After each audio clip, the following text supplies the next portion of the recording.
Thank you so much, Sandra. So I'll just head straight to the program of the day.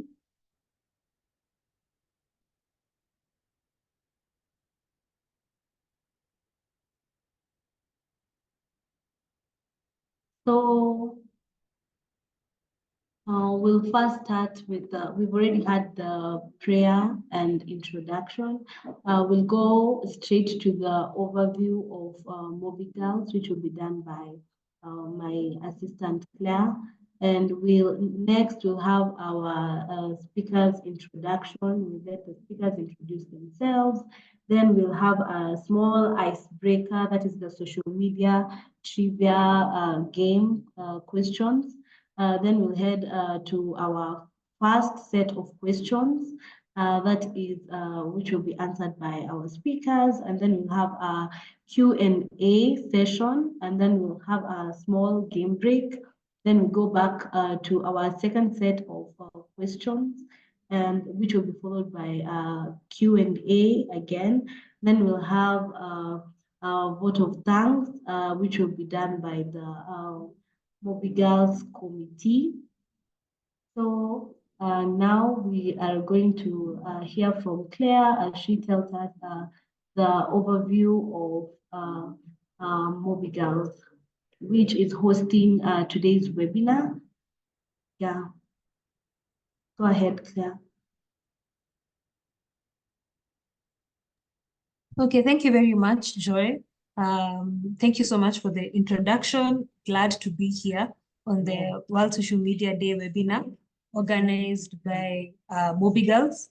So we are, let me just share my screen. Nice to have you all here. Let me just go to my screen.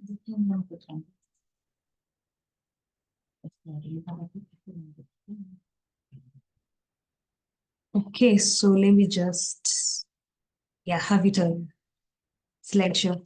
So glad to have you all here on this World Social Media Day webinar. We thought it's best for you guys to just understand. I know some of you might know about Immobilis, but you might not know about the Moby Girls program. So Immobilis as a whole is a 14-year-old ICT and digital training institution. We are accredited through the Ministry of Education, Science and Technology. And we're also a member of KEPSA and the Kenya National Chamber of Commerce. So our mission as Immobilis, being a social enterprise, is to help youth to be able to reach their potential, especially through the digital skills training and the coding programs that we do offer. Over the last couple of 14 years, we have actually been able to achieve quite a number of milestones, as you can see on the screen, one being we won the Excellence Award by the ICT Association of Kenya. We were able to win even the first runners-up during the Kenya Diversity Inclusion National Award back in 2020. And we were recognized as a tech frontier for youth in Kenya. We have also been named as Best Private Sector Company under the Presidential Digitalent Program, where as Immobilis, we take in interns for this particular program. So these are just some of the achievements that we have been able to have as Immobilis as the company. So I'll just go straight into, these are just some of the partners that we've had over the years. And about Moby Girls, so this is an award we won back in 2023. So as Moby Girls, we were awarded by the Information Society Forum during the annual World Summit, also known as WISIS. Sorry for the background.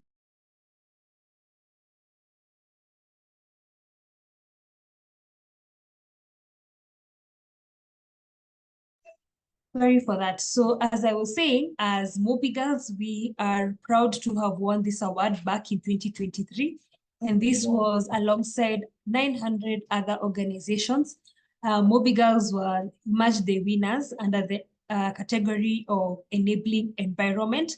And this was a testament to the hard work and passion that we have to uptake more women in STEM. So on the right is just the certificate we won last year, whereby our MD was able to fly to Geneva, Switzerland. So you have heard about the award we won last year, but what is this MobiGirls program? So this is an initiative by Immobilis that was started back in 2016, whose main aim was to be able to mentor, empower, and help more young women to uptake STEM courses. And this is because Immobilis noted that in the classes, there were very, very few women in the classes. And this is seen in most of the STEM courses, even in university. So this is why Immobilis was founded this MobiGirls program. So in 2016, we actually won our first grant, the inaugural Miss Africa Seed Fund that you will be seeing in the later slide. And on the right is actually the grant that we won with these participants who actually participated in this particular program. As MobiGirls, we've been able to train at least 220 young women, and this is on partial scholarships and full scholarships. And just to note, this MobiGirls program is a corporate social responsibility arm of Immobilis. So we heavily rely on grants and do a lot of webinars, plan events to be able to have more women actually undertake these STEM courses. Sorry. So some of the training that we have conducted under the MobiGirls program include digital literacy, software development, and graphic design. MobiGirls has also been part of the Safaricom Women in Tech on the judging panel during the Technovation contest. So this is the first grant that we won back in 2016, where we were able to have at least 30 young women who were in a university. From this particular cohort of students, we were able to have at least one student actually who won an award by the UN Habitat because she was able to create an application that could detect sewer leakages. So this is just the .connect class receiving their certificates, receiving their awards. Another program that we were able to participate in as MobiGirls was the Internet Society Global Editathon, where we had our girls come together in one of our labs, identify spectacular women doing amazing things in tech, and they were able to feature them on Wikipedia. Another program that we participated in is the Google Africa Code Week back in 2017. So we had a volunteer, one of the MobiGirls members, volunteer to train these kids who are around 9 to 17 years, train them on Scratch. And this took place back in October in 2017. And the aim was just to spread digital literacy and coding literacy, especially to kids in schools. Next, we had the MIT App Inventor training app. This was a 2 weeks boot camp whereby we trained the ladies on basic web development, graphic design, and app development using the MIT App Inventor. So this, we had a total of 8 students. And like I mentioned, we really heavily rely on grants and well-wishers. So for this particular program, we had different partners come in. We had MegaCap, Advanta, Upskill Furnishing, and Genovate, who were able to sponsor these young girls. And at the end of the day, they were able to divide themselves into groups. And the winning group was actually able to come up with a business plan and a website. So here is just on the right, you can see the girls being awarded, the winning group. And then on the left is the trainer with the girls during the 2 weeks training. Another bootcamp we were able to do is a graphic design bootcamp. So for this particular one, it was absolutely self-sponsored, meaning the girls were able to pay the school fee. And how we were able to come in, we were able to partner with the Kenya National Commission of Human Rights, whereby they offered the top students and a contract to be able to design a logo and a banner for the intersex community. So here we also had the ladies finish the program and receive their certificates. And on top of winning that contract, they're also able to win a cash prize. And like I mentioned in the beginning, as MobiGirls, we have participated in the Safaricom Technovation Challenge, which is a global challenge headed by Safaricom, where they have different high school students compete, come up with a really unique design, and then they're able to present their ideas to a panel. So as Mobi Girls, we've been able to offer judging and coaching, so that's to help these students as they're in high school and expose them to the numerous opportunities in tech. We have had the WOW Foundation. So this was a STEM camp in Kenya and Nigeria, whereby we had one of our trainers fly to Nigeria and conduct this STEM camp, where they were able to train these young ladies who are actually in high school. There's a lot of hands-on tutorials, games, experiments, just to help them in this STEM course. As Mobi Girls, we are proud to also have offered a lot of job opportunities to some of the ladies that passed through our Mobi Girls program. So we have been able to hire some of the Mobi Girls participants to be part of the Google Digital Skills program, whereby as Immobilists we do handle. Some of them have been assumed as lecturers, and some of them as part of the administration team. Lastly, we also have some of our alumni who have gone ahead to work at Google, Facebook, and their own startups. So over the years, we have really been able to plan a lot of webinars, especially around International Girls in ICT Day. So each and every year, we like to be able to expose our Mobi Girls community, who comprises of students who are straight from high school, who are currently undertaking our courses, others who are transitioning into tech, others who are in university and would just like to farm up the course that they are doing. So maybe they're doing a STEM course and they'd like really to have the practicality of it. So those are some of the members who are in our community, and we are always willing to have more members join our community because we want to be able to have more women in the STEM space. So these are just some of the webinars we've had over the years, where we've invited different speakers from Microsoft, Safaricom, from alumni, others who have started their own startups and their own spaces. So these are some of the speakers we've had over the years. So in just last year, we actually had a twist to it, to the International Girls in ICT Day. We decided to have a portfolio challenge, whereby we challenged our Mobi Girls community to come up with a portfolio for themselves that they could use even after their studies here at Immobilists, so that they could, market themselves. So we had at least 26 ladies participate.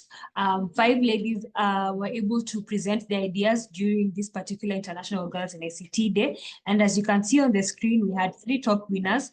We had the winner winning at least 10,000, first runners up 5K, and second runners up 3K. And on the right, you can see them are receiving this award. We were also able to have a UI UX workshop where we invited a technical expert in this, who was able to share expertise on user-centered design and how to create user-friendly and functional systems. So this was just going a long way to support the girls in learning how to do UI UX designs. This year as well, or in April, we were able to do the International Girls in ICT Day webinar and have really amazing speakers on the same. We were able to actually organize an I Am Remarkable session. So this I Am Remarkable session is actually an initiative by Google, started way back around 2019, and now an organization called Remarkability is handling this. So the aim of this session is normally to address challenges among self-promotion and help participants overcome self-doubt.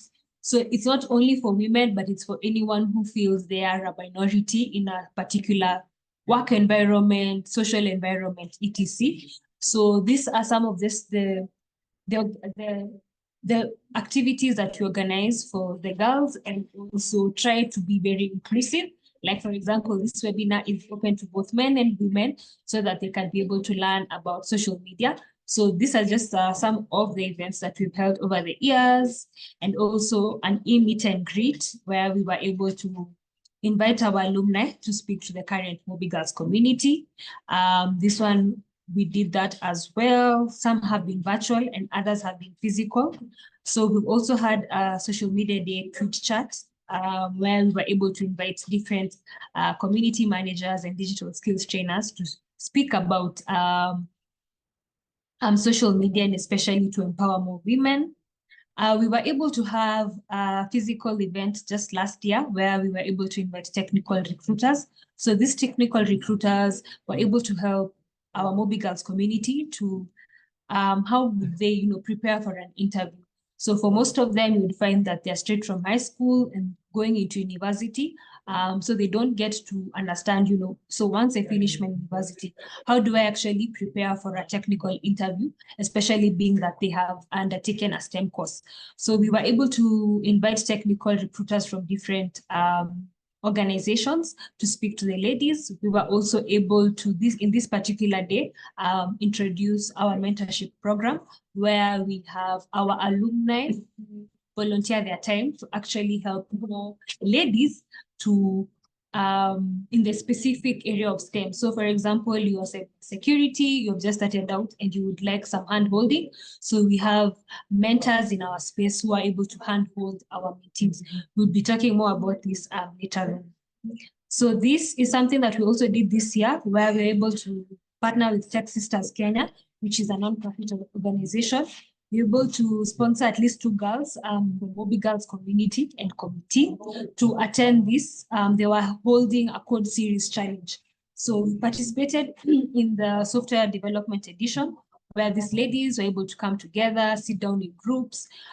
They divided themselves according to their stacks, Ruby, Python, Java, and they were able to be given a challenge. And as Mobi Girls, we were able to participate in this particular 4 code series challenge. So we had the software engineering, the data, cybersecurity, and the UI UX. So we were able to sponsor these particular events and also participate, especially in the software engineering series. The Skilled Up Life Orientation or program is something that we started just this year. We partnered with an organization called Skilled Up, which is a tech-focused volunteer marketplace. So essentially what this is a place where you, as someone who's starting out in tech, someone who's been in the space in tech, but because of one reason or another, because maybe you're starting out or because it's hard to get a job. So this is the place where you can join. So it's completely online. It's a 3 months kind of internship program. As Immobilis, we have partnered with Skilled Up Life and offer this opportunity to our alumni, to anyone who wants to participate and to get hands-on experience. Meaning if you, for example, want something to do with virtual assistant, even digital marketing. So they have quite a number of jobs that are on there, over 1,000 jobs. So they range from technical, meaning software programming, to even virtual assistants, digital marketing, you name it. All you need to do is go on this particular website, the www.skilleduplife.life, where you will be able to sign up with them. And then from there, as long as your profile is at least 70%, you can be able to apply for jobs on there. So it's completely volunteer. What they want you to do is gain the experience. So there is orientations that normally happen so that you can get to know more about the opportunity. And they happen twice a month. Today is actually one of the days of the orientation that is beginning at 12 p.m. So in case you'll be interested in this, we'll be leaving some of our details on the chat section. So meaning where you can reach us or you can find us, and we'll be giving you more details into these job opportunities. So some of the plans that we have as Mobi Girls is to help our community also, visit these tech companies, organize more of the virtual and physical meetups. We already have a mentorship program, so we'll be announcing more on it today as we end the webinar, and then create more partnerships and partner with more organizations that will help us support the Mobi Girls community, host more webinars such as this, and also workshops and trainings. So these are just some of the testimonials from the ladies who have been part of our community, and yeah, success stories, which we'll be doing, I think, at the very end. So this has just been an overview of the Mobi Girls initiative. I know some of you might know it, but not know it, but we just wanted to give you a bit more clarity. So I hope you have, I'm just looking at the chat. I don't know if you've heard me. I truly hope you have heard me, but in case of anything, we'll be here. In case you didn't hear anything, Joy, can you just confirm if you have been hearing me the entire time? Yeah, Claire, you're audible enough. I think it's a problem on his end. Oh, okay. Yeah. Because I would be so sad if you've not been able to hear anything the entire time I was speaking. So yeah, so that was just an overview of Mobi Girls. Thank you so much for tuning in. I can see we have more participants. So without further ado, I'd just like to hand over the program to Joy Miriam to continue. In case of any questions, please feel free to use the chat section. I shall be here to answer. But thank you so much, and back to you, Joy.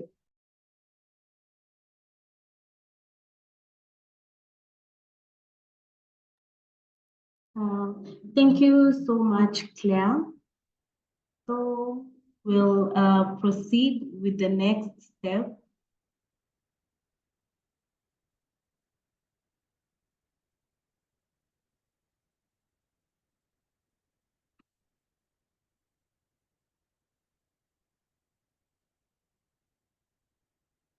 So I'll be just showing you our program of the day on a clear presentation.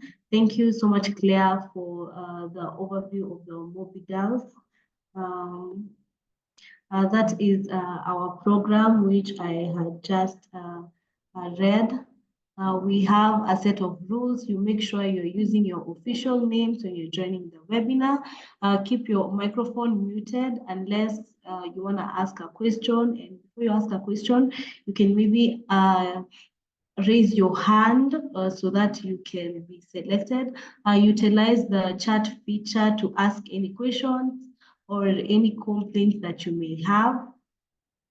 We have a poster of our panelists of the day. We'll be heading right into the introductions of our panelists. But before then, let's go through this presentation. We have our first speaker, who is Susan Sulubu, a social media expert who weaves together cutting-edge strategies and creativity to drive engagement and elevate brands. She's a social media manager and brand designer. We'll be getting to hear more from her. We have James Mirara, who's a digital and PR specialist. We'll be getting to hear more from him. We have Tonya Bridget, who's a social media strategist and a community manager consultant. We'll be getting to hear more from her as we proceed. We have, these are our hashtags of the day and our social media handles that we will be using to tweet anything about the webinar.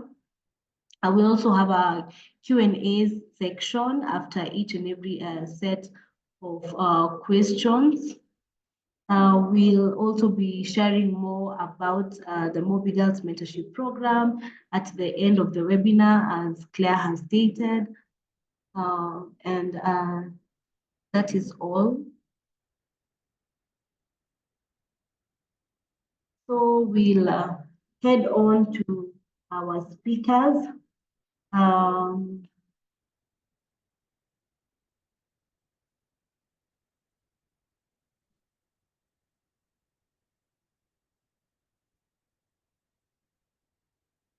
We'll be heading on to our speakers.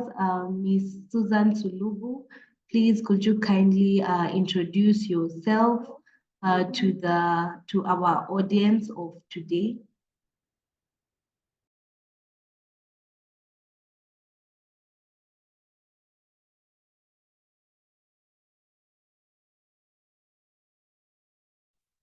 Okay, thank you very much, Joy Miriam, and good morning, everyone.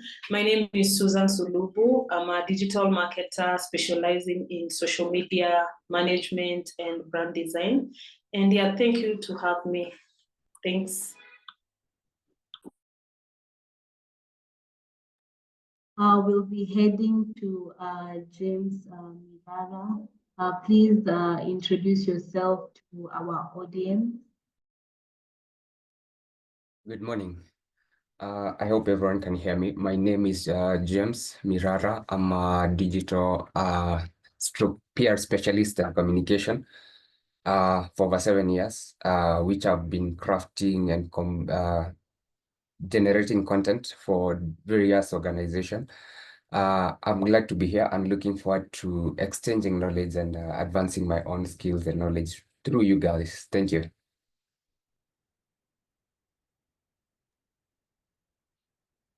Then lastly, Tonya Bridget, please go ahead and introduce yourself to our congregation today.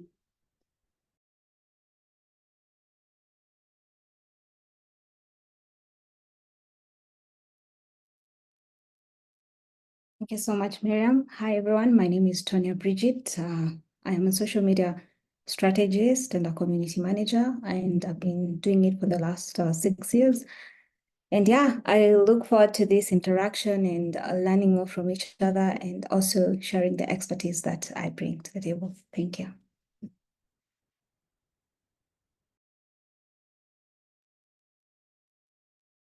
Thank you so much, our panelists, for introducing yourselves. A little icebreaker for us to now kickstart our session. I'd like us to play a small social media trivia. I'll be sending in the link for the social media trivia on the chat section so that all of you can engage in it. Just give me a minute.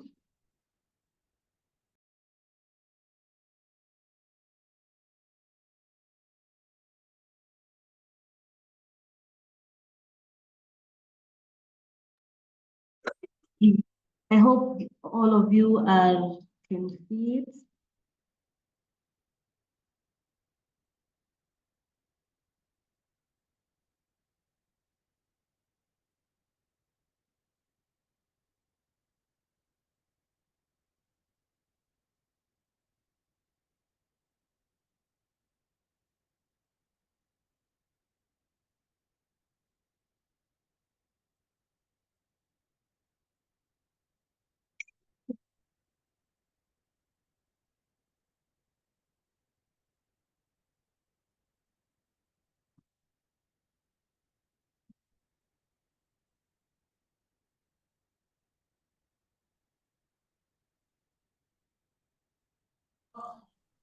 Excuse Joy Miriam, are we waiting for you to share your screen or something?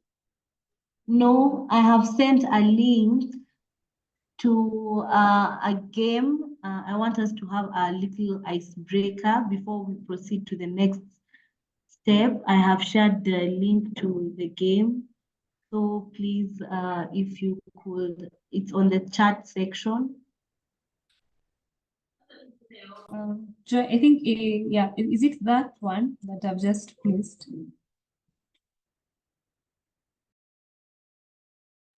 Can you access it?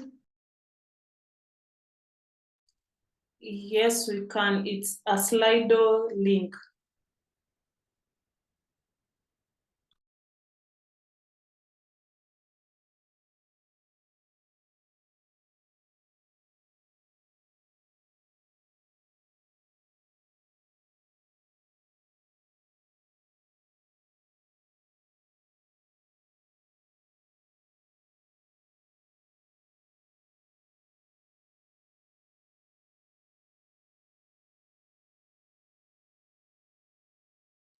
Joy Miriam, so we can see the link. It's taking us to somewhere we are doing Q&A and polls. That's the one. Yes, it is. So, okay, maybe just explain to us how we are going about it, because we can only see something about type your question and somewhere about polls. There's a set of questions there. As you can see, some people are already participating in the set of questions. It's just a set of questions. I don't know if all of you can manage to see it.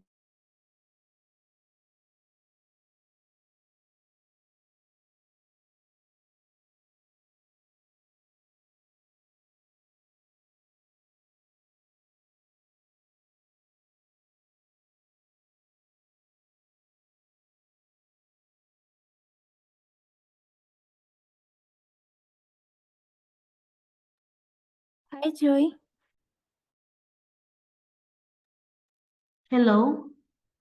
I was able to answer only one question, and then it said that a survey have been closed. Oh, just wait a minute. Okay.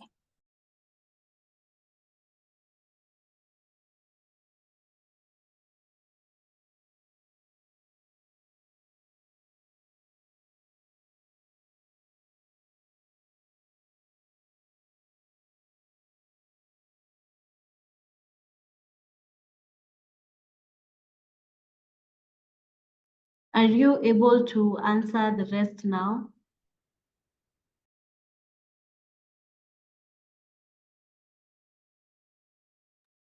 I can. Thank you.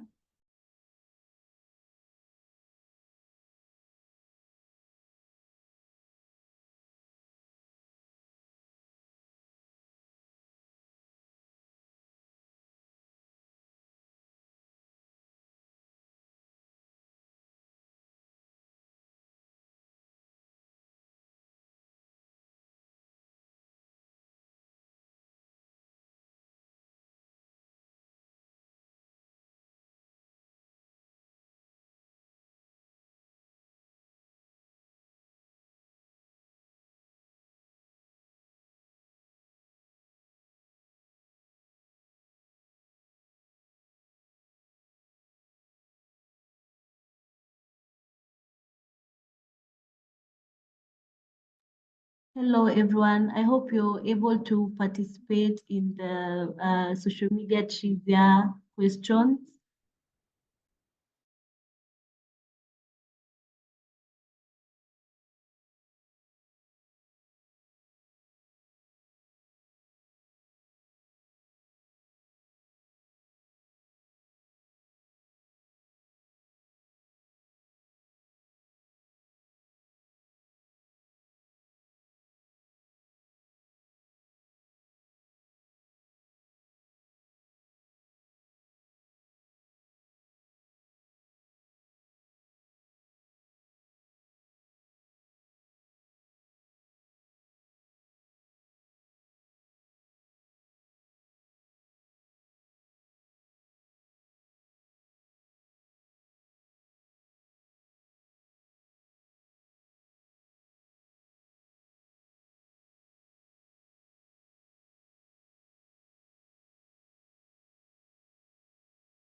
Thank you so much for those that have participated on the social media trivia questions.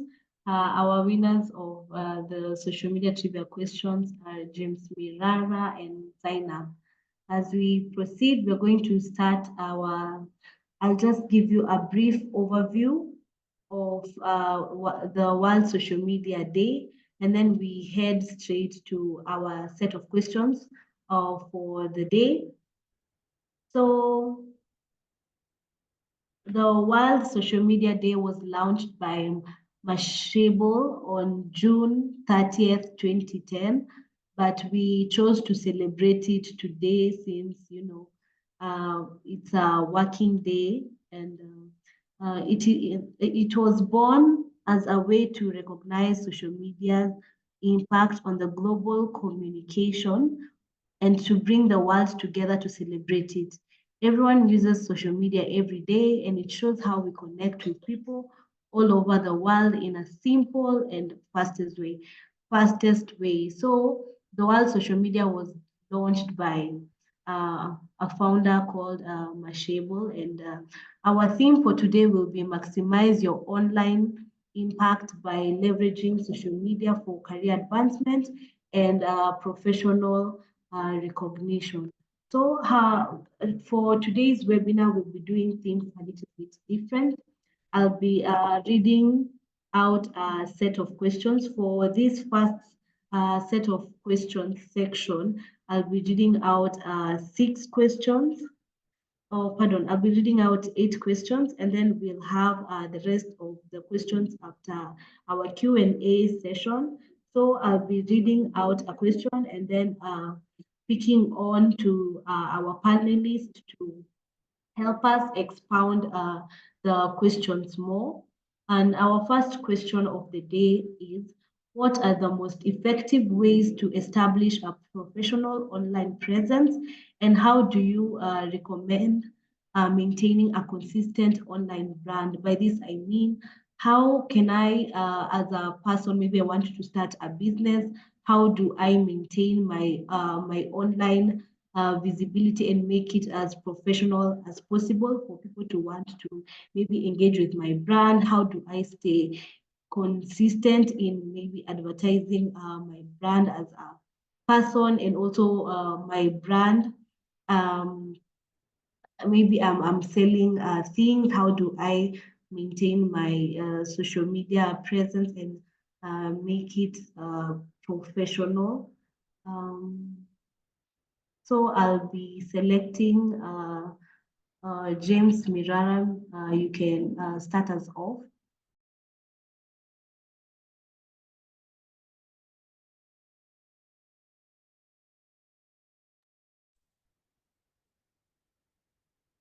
Hello, kindly, the last part I didn't hear correctly. Kindly come up again.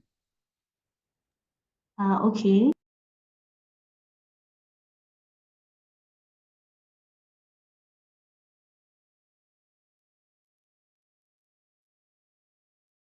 I'm saying, what are the most effective ways to establish a professional online presence, and how do you recommend maintaining a consistent online brand? All right, thank you.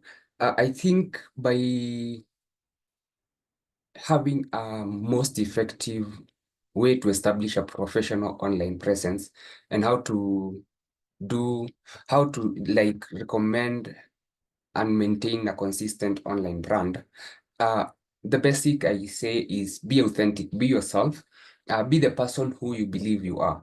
Because at times we try and copy things that are being done online, and we lose credibility because we are not ourselves authentic, whereby we share our value and insight that we believe in, and also showcasing what your personality is, because we believe human beings work with energy, and if your energy and your personality is a vibe, then definitely most of the people will try and align with you to build a strong, recognizable brand. That's basically what have helped me build my brand, and also engage with the client that most probably they don't maybe understand what I do, but they have seen what I can do with my brand, or what I value mostly as my core value in terms of brand, on how I build my own brand. Maybe it's Mirara I'm building. So when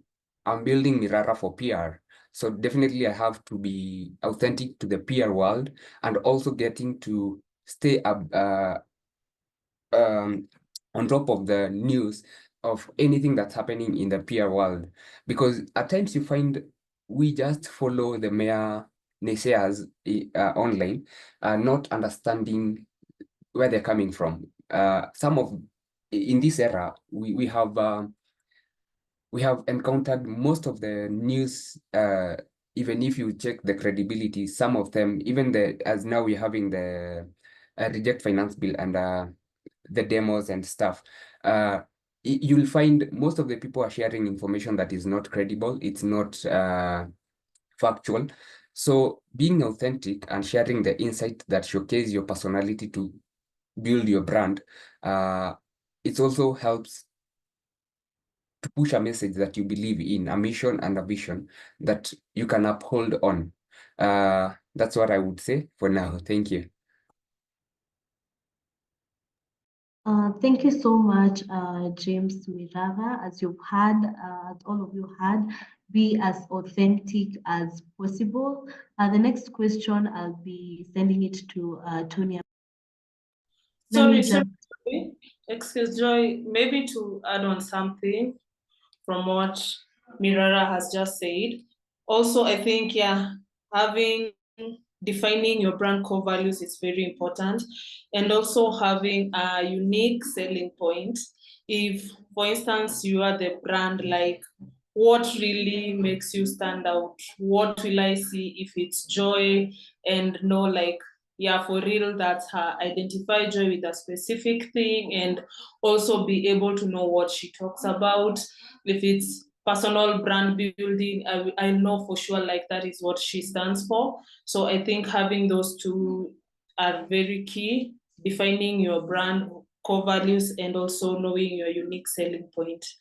So yes, thank you. I just wanted to share that input.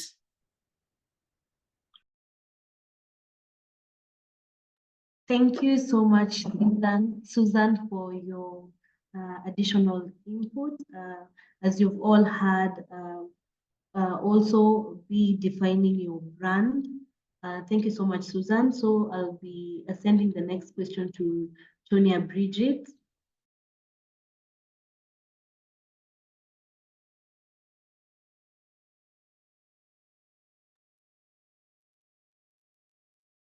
So our next question is, how do we use social media to network and build relationships with colleagues, mentors, or potential clients?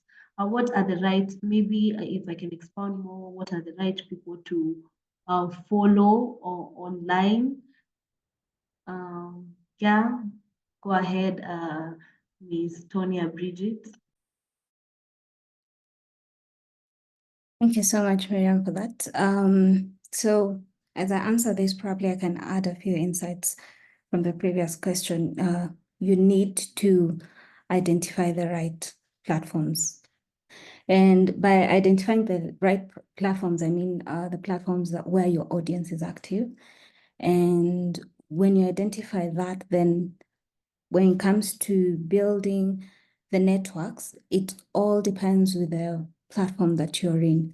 For example, if you're on LinkedIn, or if you're a professional who's just trying to build your career and yourself as a brand, then LinkedIn tends to favor you more. So it depends with how you curate your how you connect with colleagues there. You're not just, you don't have a network, or you don't have a following with you, then it means your presence is not there. So you need to connect with your colleagues, connect with alumni from any group that you've ever been in, or even professional organizations. There are very many of them there, depending on your field of expertise. And then always try to position yourself as a thought leader, or someone who offers value and insights. So share helpful advice here and there, answer questions if there are people who have posted something. Right now, there are polls, there are all that. Always participate in such. Offer genuine questions, also answer genuinely what you think, but also not trying to impose purely what your opinion is, because we always know everyone has an opinion. It depends on which side of the opinion you are on, or of that discussion that's going on. So yeah, that's it. And also always tag if you have something that is relevant, or you're sharing with someone. Always tag, give, I will say pay dues to whoever probably you're referencing to, or if you're tagging someone and you're trying to quote something they've ever done, always acknowledge their presence. So yeah.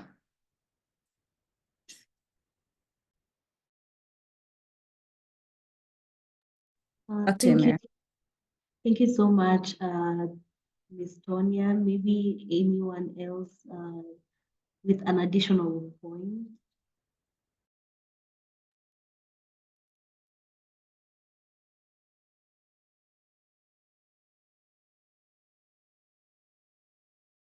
Our next question will be heading to Ms. Susan Sulubu. That is, how can social media be used to amplify one's personal reputation, and what are some common mistakes to avoid when trying to do so?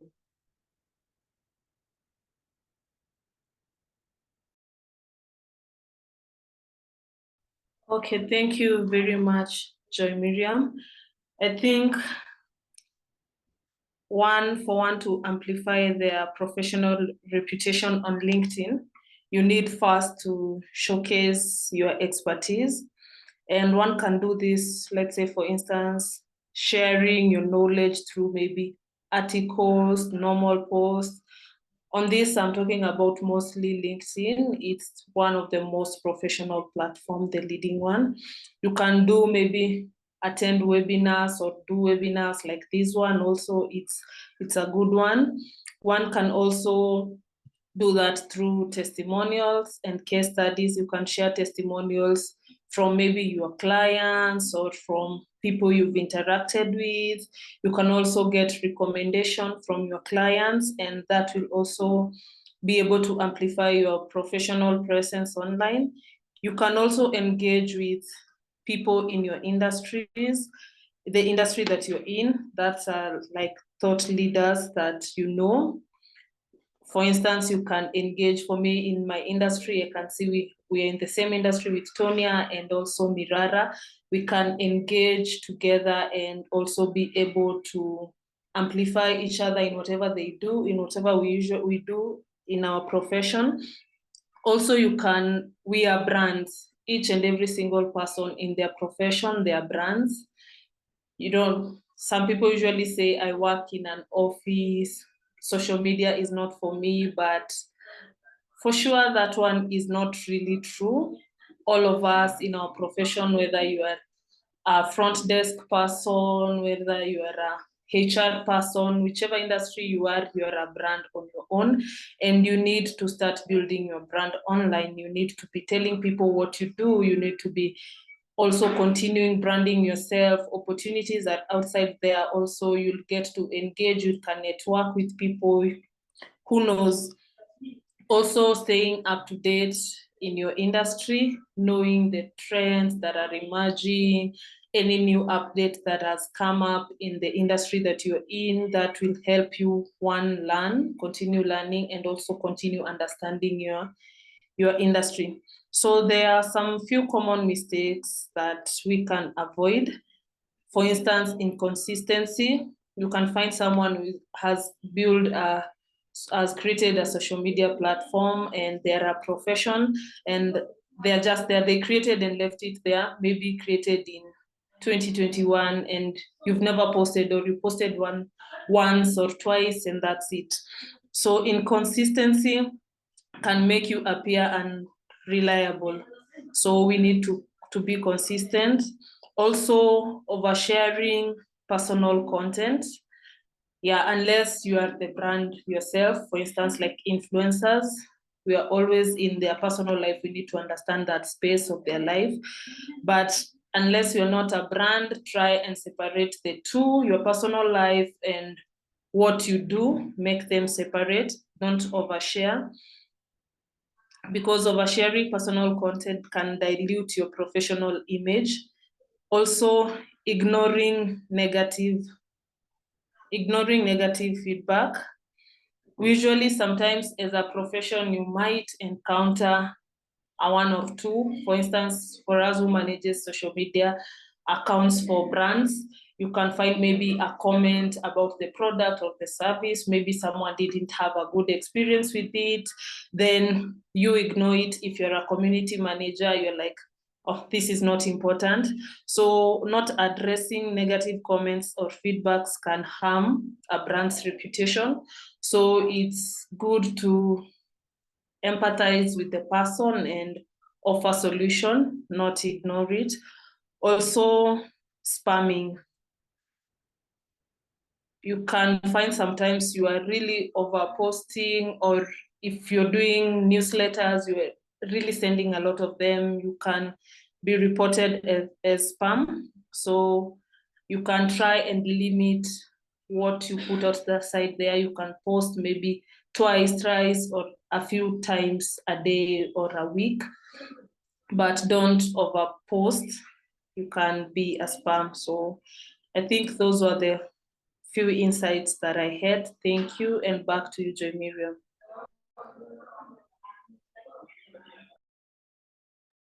Thank you so much, Susan.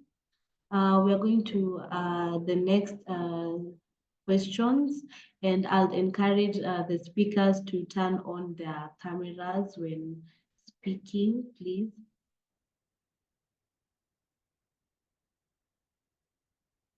So our next question will go back to you, James Mirara.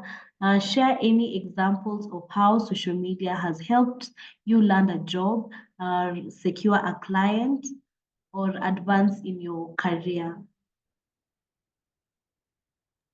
Thank you, Joy. I would request, my camera, I have a problem. I've been trying to sort it out, but once it's okay, I'll join in with a video. Sorry. I want to share how social media have helped me land a job or secure a client, or advance in my career.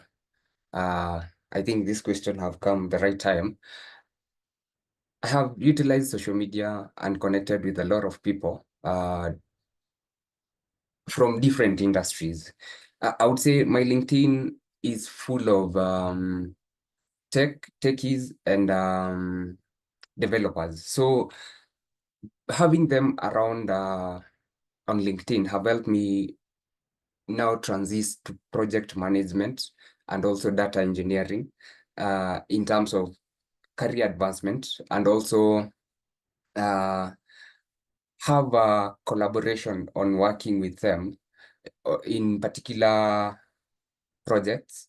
I've also managed to get a scholarship just last week from Microsoft for data, and it was just from a mere communication. So I would say social media, it's a huge chunk of opportunities that, if utilized well, someone can privilege the bank that is hidden under the social media algorithm that no one knows how it works. Mostly people knows, but if you're transcending to career-wise, you need to understand what your goal is at the end of that particular career that you're chasing. Because if it's money and you're not there for impactful kind of a thing, then definitely you won't be interested in working with particular industry people, because different industries differ from the social media ones that we do, the brands, the PR. It's not as the same as it is seen. In terms of job, yes, I have gotten several offers and from networking. And I want to echo one lady, that is Susan. Susan have been very vocal in terms of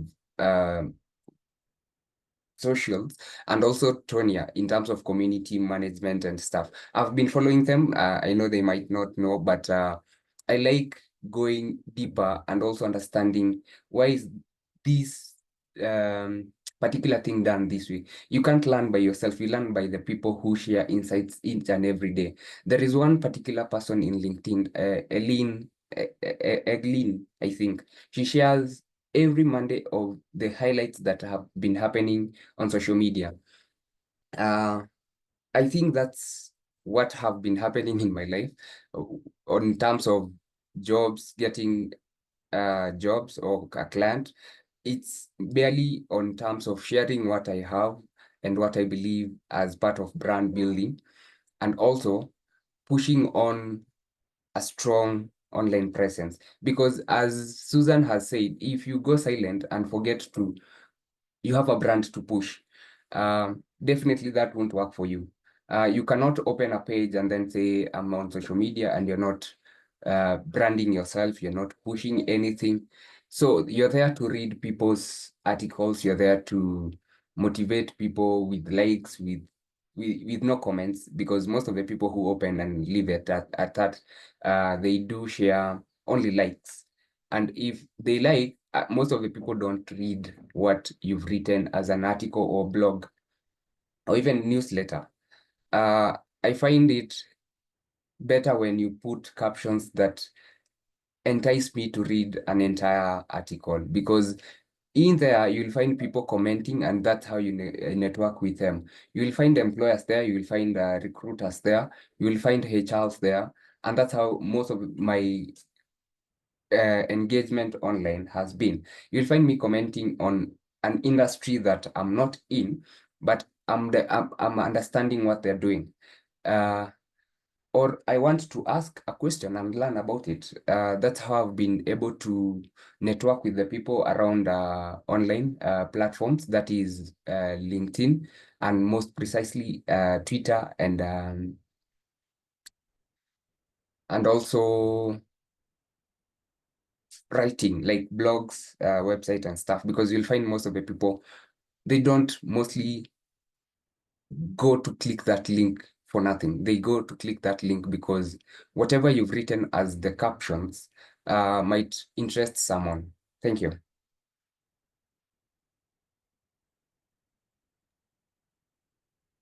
Thank you so much, James. As you've all heard, we can now see that social media is not only an entertainment tool or a learning tool, that we can also get jobs and we can get to network with people through social media. So I'll be heading over to our next question, which will be directed to you, Tonya. So what are some of the common challenges people face when trying to leverage social media for career advancement, and how can these challenges be overcome?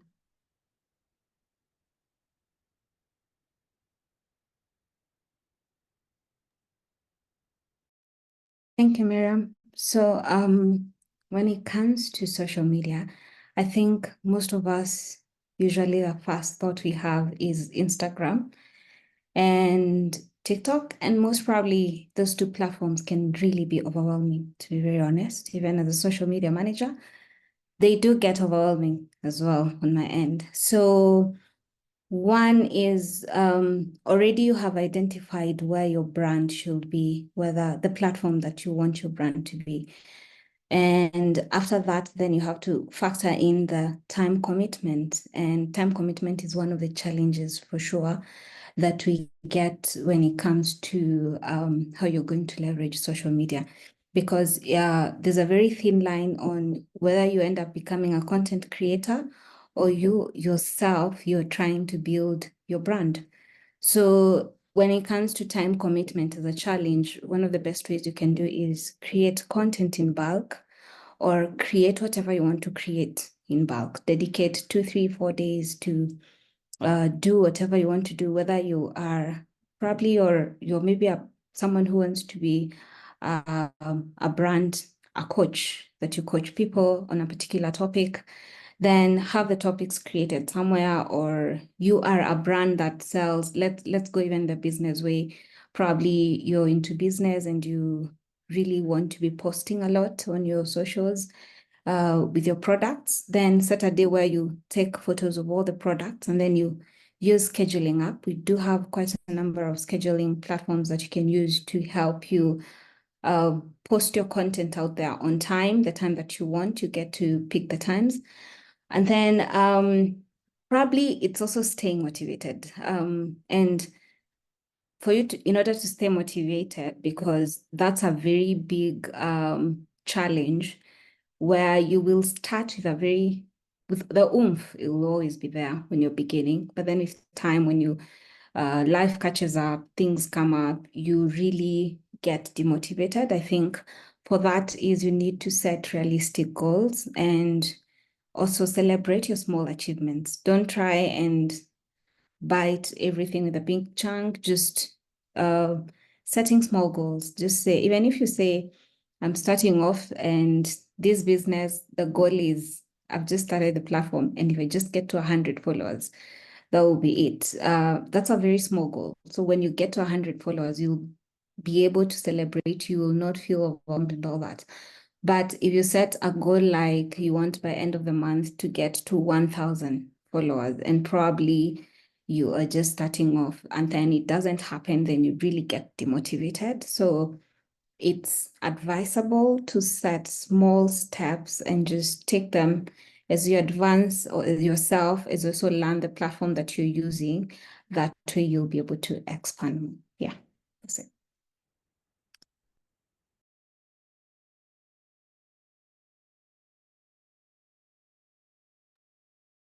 Thank you so much, Tonya. As you've all heard, even when you're a social media manager or a community manager, you're supposed to have a platform that you can schedule your time for posting and all that. Anyone else with maybe any additional point for the two questions that have just been asked? Our panelists, do you have any additional points?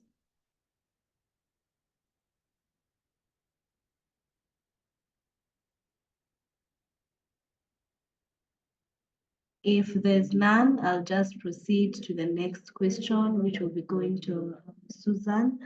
What are some of the strategies for balancing the time and effort required to maintain a strong online presence with other responsibilities and priorities?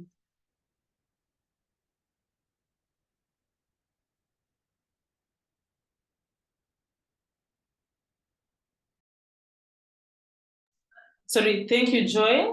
I think if you see my eyes moving, I'm just referring to my notes. So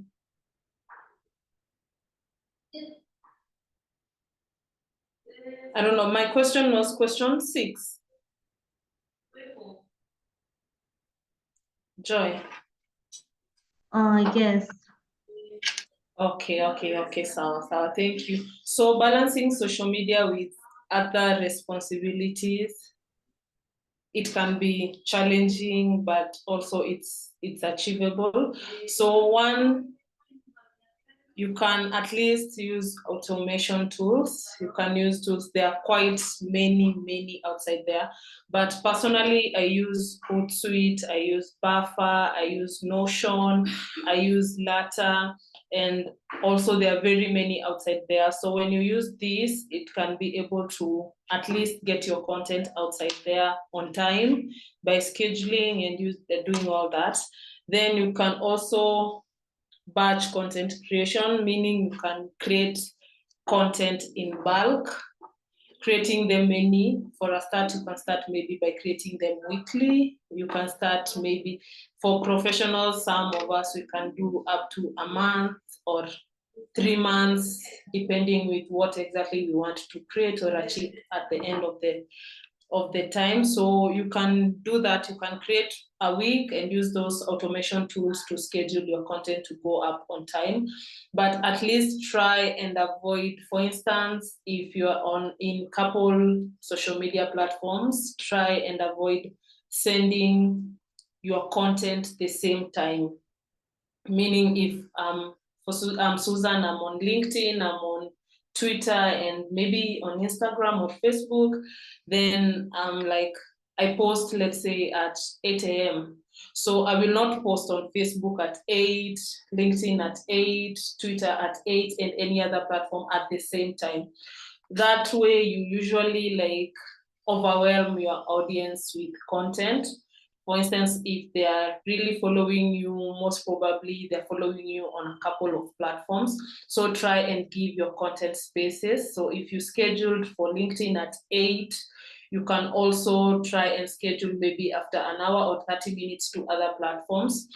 Also, you can try and not do too much, because you see the platforms also have certain time. Try and understand each platform on when most people are active on this platform, so that you can schedule your content to go out on that time. So yes, then also we have content calendars. You can plan your content ahead of time. You don't have to today I sit and think and I'm creating content for today. For you to avoid and be able to balance all that, you can try and schedule your content and use also content calendars for planning.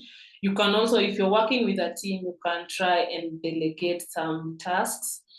For instance, for creatives, you can try and get a creative person. If you're a team, if you're the one in charge of creating the content, then maybe there is someone else who will go and schedule the content. So try and work with your team in terms of delegation.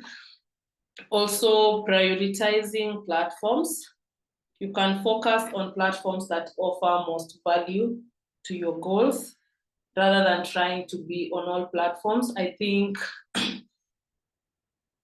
it was mentioned here, you don't have to be everywhere. You don't have to be in each and every single platform for a start. Try and understand your goals and also your strength and what you want to achieve at the end of the day. If mostly you want people to see what you're selling or something, it's very visual, try and focus mostly on Instagram. If you're a platform, you are trying B2C or B2B, you can go to LinkedIn. If you're the brand also, you can go to LinkedIn. If you're very trendy and want people to really to have a lot of impressions or people to see what you're really posting and also voice it out, you can maybe try Twitter or X currently. So yes, try and really understand the platforms and prioritize depending on your goals. So yes, thank you, Joy, and back to you.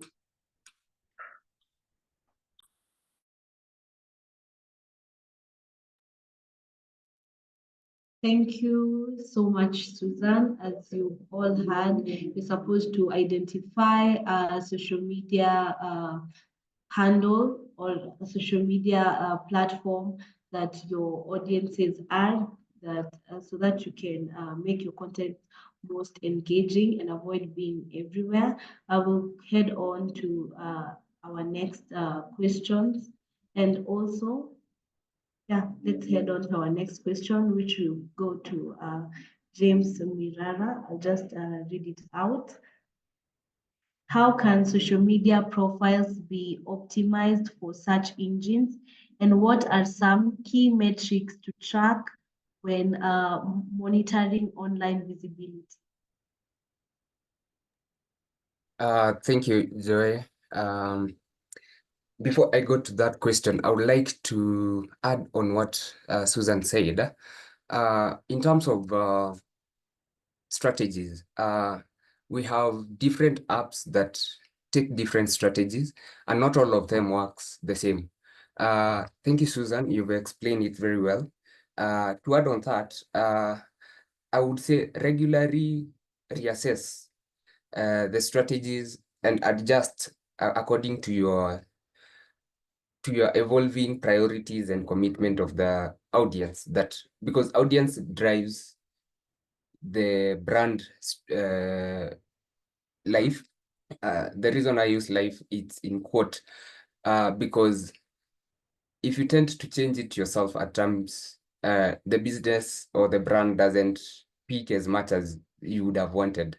So effective time management of strategizing the evolving of business and maintaining it at a healthy balance, because at most you tend to, as Susan has said, spam the app because you just want to share out what you have and not leveraging on what is working out well for your audience. Thank you. Now on to the next question on how I can use social media profile to be optimized for search engine, and what are some key metrics to track when monitoring online visibility. I would give I use myself as a case study here, because my profile for search engines, it's important to I include relevant keywords which belongs to my industry purposely, and also my headlines and maybe bio and summary.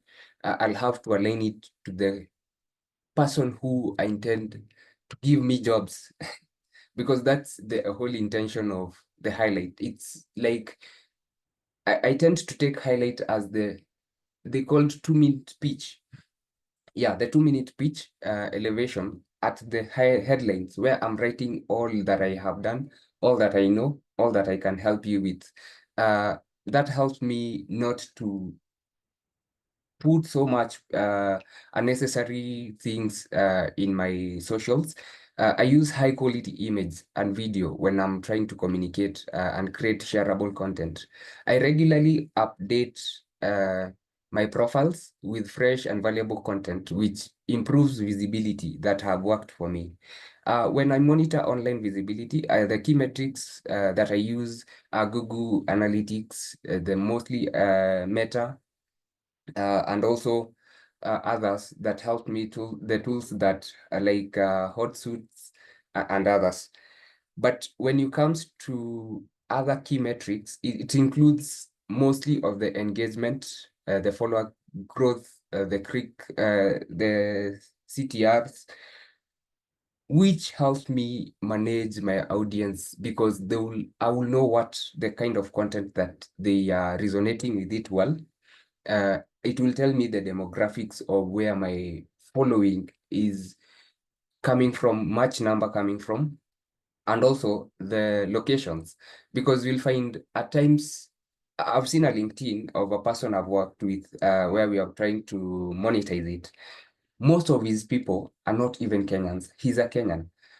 They are not Kenyan. They are Egyptian and Nigerians.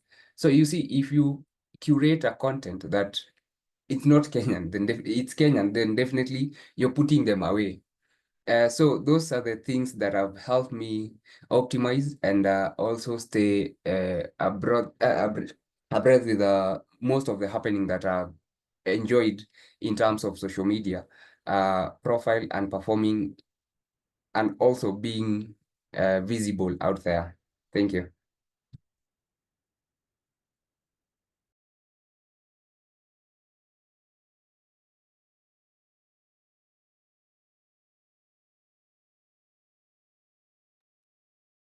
Thank you so much, James. Maybe Tonya and Susan, do you have any other additional points to that question? Okay, yeah, Jamira, maybe I can add something. So just to add on what James has said, you can maybe also, for you to optimize your profile, you can use backlinks. I've seen most people do that, maybe leading to a website or linking to other social media platforms. So yeah, I've seen that quite work, and it's become a thing now on LinkedIn mostly. So yeah, backlinks usually is a good way of optimizing for social media SEOs.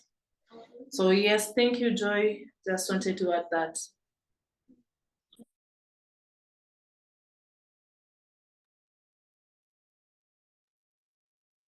Thank you so much, Susan. Yes, Tonya. Sorry, Joy. I was saying, yeah, something else probably that you can use, key metrics that you can use to help also with tracking what your visibility and all that would be you can monitor your growth, monitor the engagement rates. I know different platforms have different ways of doing it. And this one purely depends on which platform you're on. But at least all of them, they have tried to give you the basic of the basic ways of you to track your engagement. And if you can track them there, you can always use a third party tracking. Some of these scheduling or automated platforms, they really give a very good comprehensive report or analytics of how you're doing. You're able to see who you're reaching, your demographics, the people who, the ages, and that way, with that information, you'll be able to also curate even better content to target the specific people. And if it's getting to the wrong traffic, then you're able to redirect your presence by readjusting your keywords, readjusting your headlines, your descriptions, and then they align to who you want it to get to. Yeah.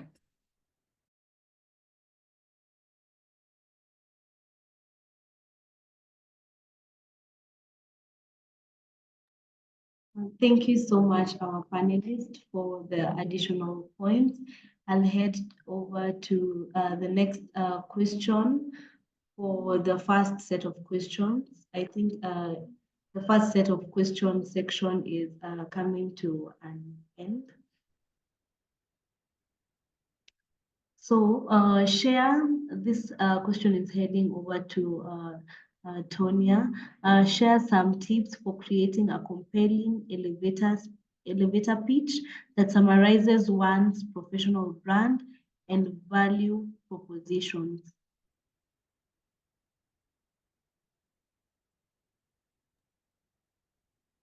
Okay. I think this one takes me back to a question that you earlier asked, James, about how you can use social media, or social media, has it given you a job or a client before? And I'll say this, all my jobs, I've gotten them through LinkedIn, even the current one I have. And even I keep getting people trying to, hire you, even if you're not looking for a job, but just creating a very simple profile of yourself. So one, you need to keep it very precise. And it depends with how, if it's a video, there are those who ask for videos, you can keep it up to 60 seconds or even 90 seconds maximum. But if you're writing it up as a write-up or it's a bio on your, I will use LinkedIn a lot because LinkedIn is a very professional place for you to be. It's one of the best places for you to connect with professions from other industries. It has most of the key decision makers are always on LinkedIn compared to other platforms. So I will use LinkedIn as our example of a platform that you're using to build a professional brand. So always summarize your value proposition. Try and minimize it. If it's a video, 60 up to 90 seconds. If it's a write-up, try and keep it to 250 words, which you really have to have a hook at the beginning that captivates you, that captivates the person who is reading, what makes you unique. Then you need to highlight your skills and your experience. So I remember for me to be able to get into these jobs, I think I was not even active on social media. And I went and decided to update my bio to what I currently do, what I'm doing, update even, there's a job and experience section, just update what are you currently working on. There's an education section, update that. Currently, I will also use myself a lot like an example right now so that I'm able to show you how to do it. I'm doing a course in UX design, and the moment I updated my bio to read about the skills that I have in UX design, I got 2 job offers, which definitely I didn't even have, I'm not even qualified for them, but already they were reaching out. So that shows you how when you update your unique skills and experience, how that can be helpful to yourself. And then you need to quantify your accomplishments. You need to say, like as a social media, how we quantify our accomplishments sometimes would be for this and this brand that I was helping, I was able to improve probably the engagement by 40%, their social growth by 30%. And how did this help in the conversion of those clients to become buying clients? Because everyone out here is looking to buy and make money. So you also have to translate what was that growth in relation to either their sales or their increase in revenue and all that. You need to articulate that very well. And then, and always end with a call to action button. But I want you to be very careful of how you curate your CTA buttons. A call to action button is like schedule a call, book me now. So right now we have so many people out here trying to sell everything and everything out here. And I think Susan mentioned earlier, you don't want to spam people.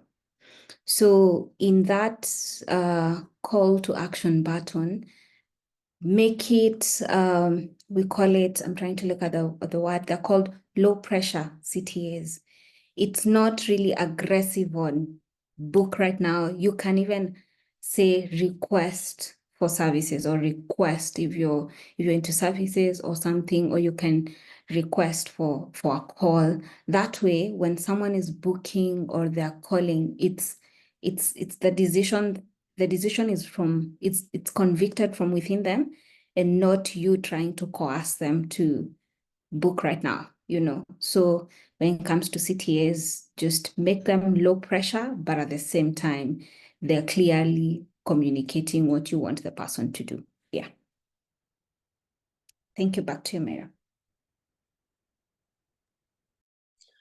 Sorry, Joy Miriam, just to add on something. Tonya, when you talked about the elevator pitch, I was waiting for you to at least give us an example or you do an elevator pitch.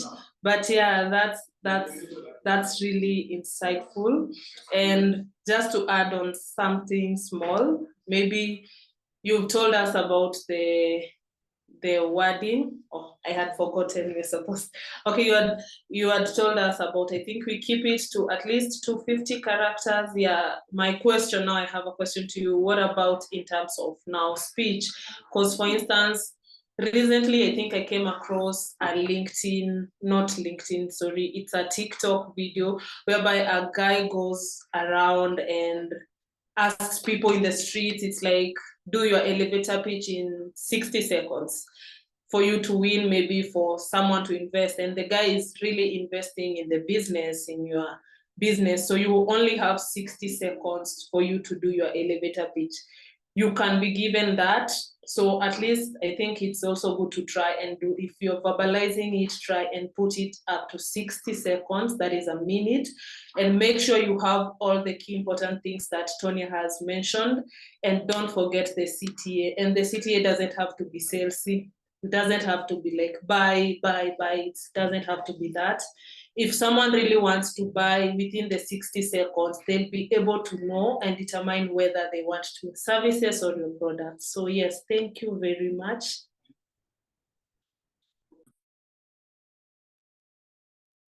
I really thought you had a question, Susan. That's what I was waiting for, but it's okay. Yeah, I was waiting for your 60 seconds of elevator pitch.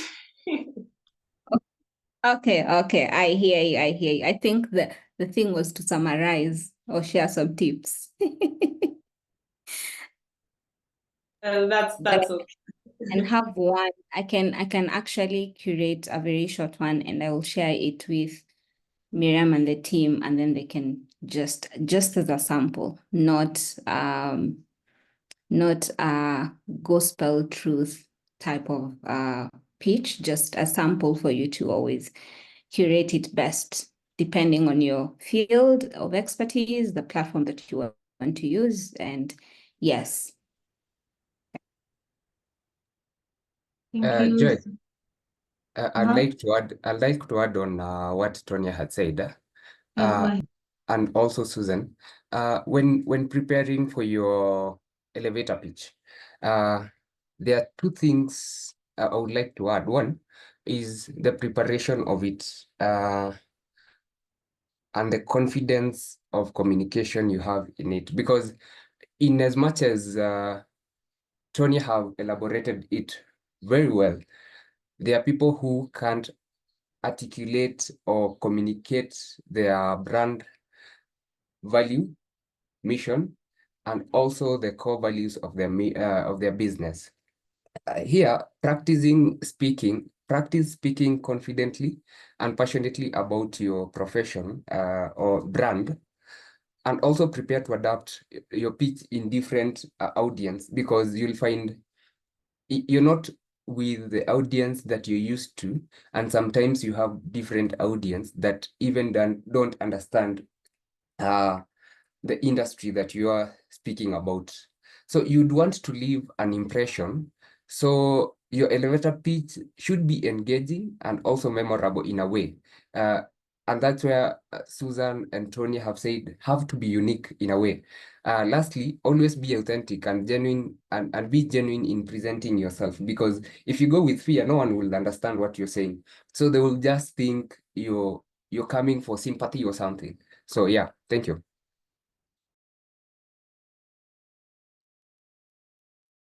And I think what I can add on that, or rather something else that has come now that Susan has challenged us to create an elevator pitch, probably I can just quickly show you how I would pitch myself and sell myself, but I will do the half part of it. The first thing I'll say is, hi, my name is Tonya. I am a social media manager.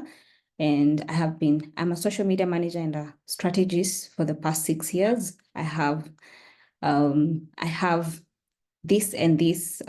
You have to now curate it as to what your backgrounds or your professions are. For me, I would say I am well advanced in creating content, ad management, customer interaction, and all that. And I am currently studying UX design.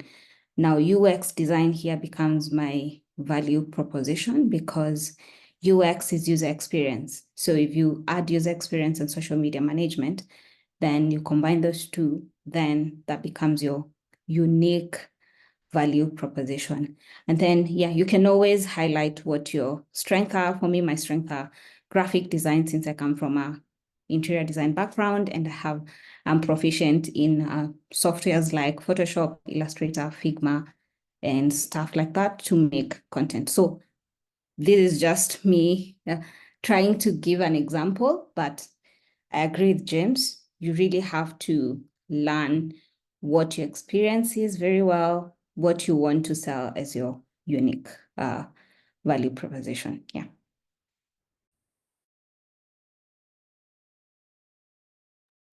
Thank you so much, our panelists, for engaging with us through the first set of questions.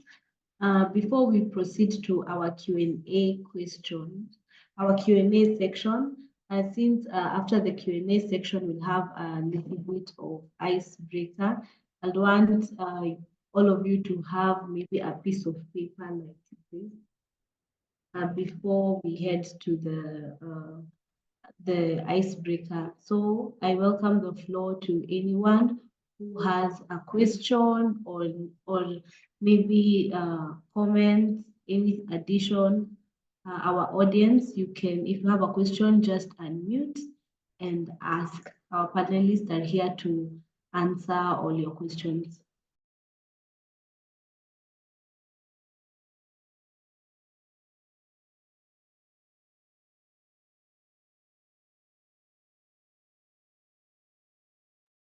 maybe as we wait for people to ask questions, I'll first ask a question.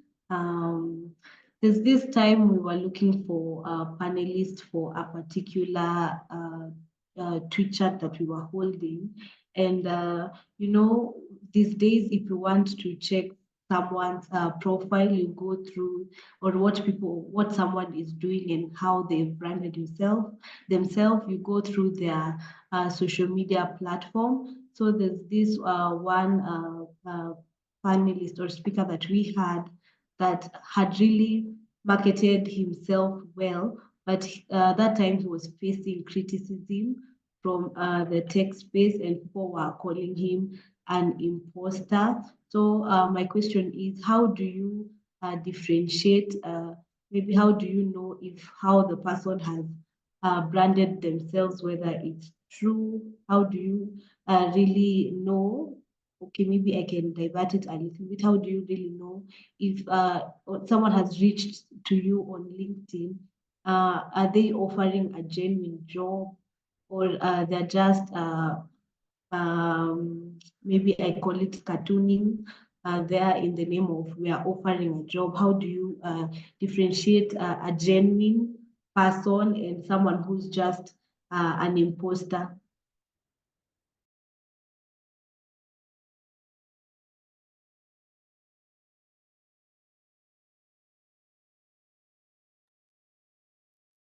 I think I can go first.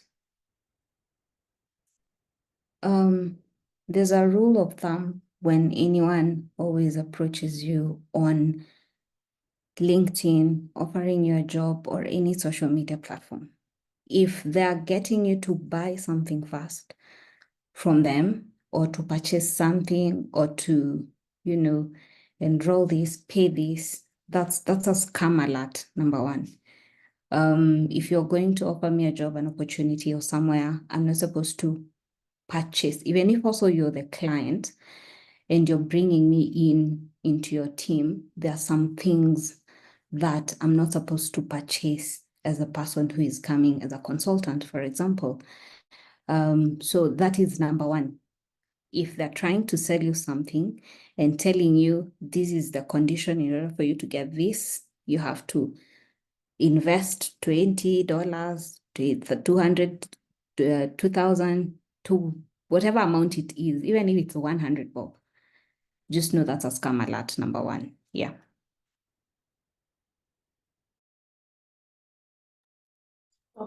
Okay, maybe I can also add on something to what Tonya has said.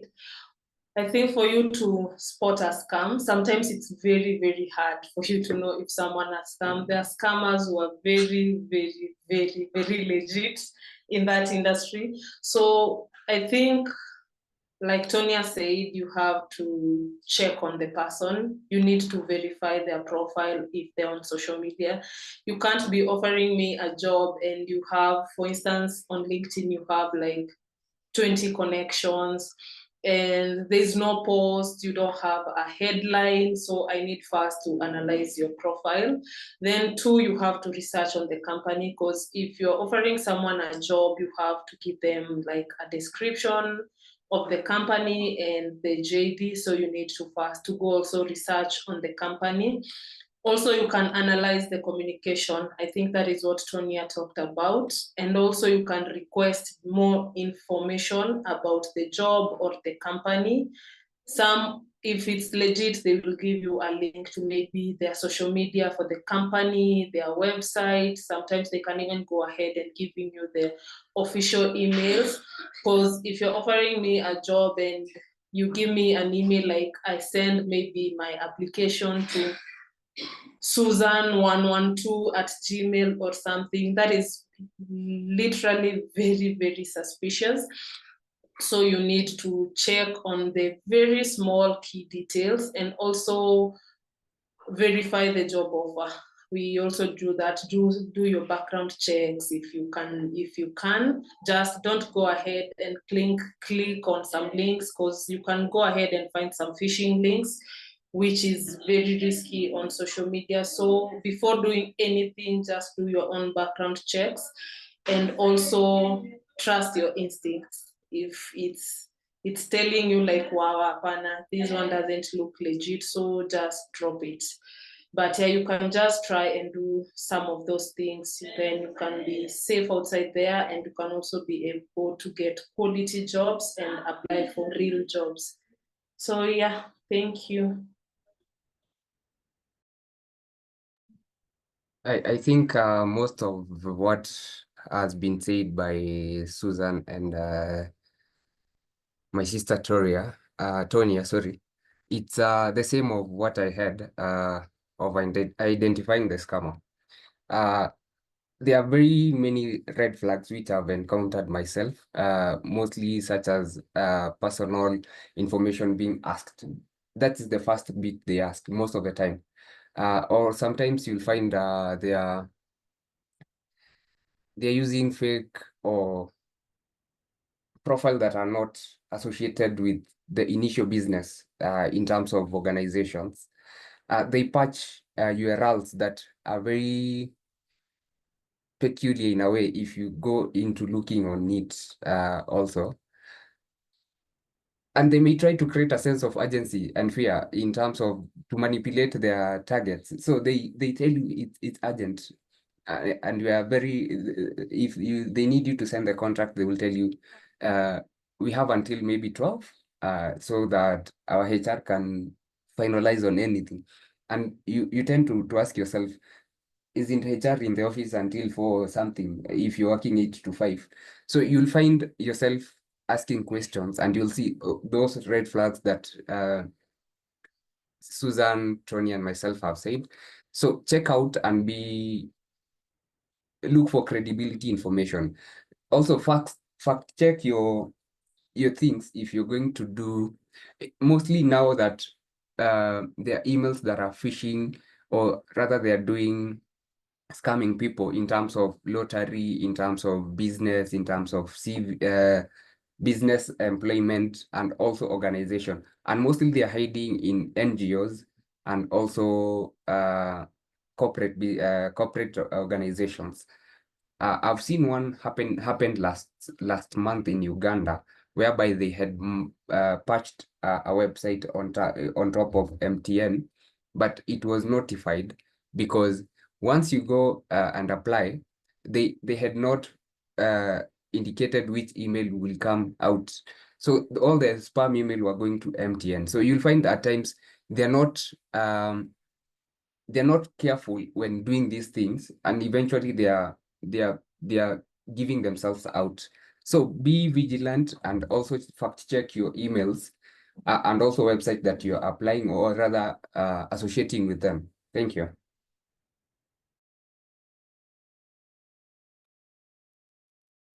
Thank you so much, our panelists. I'll go to Mercy. You had a question. Then Cheryl, you can ask your question after Mercy.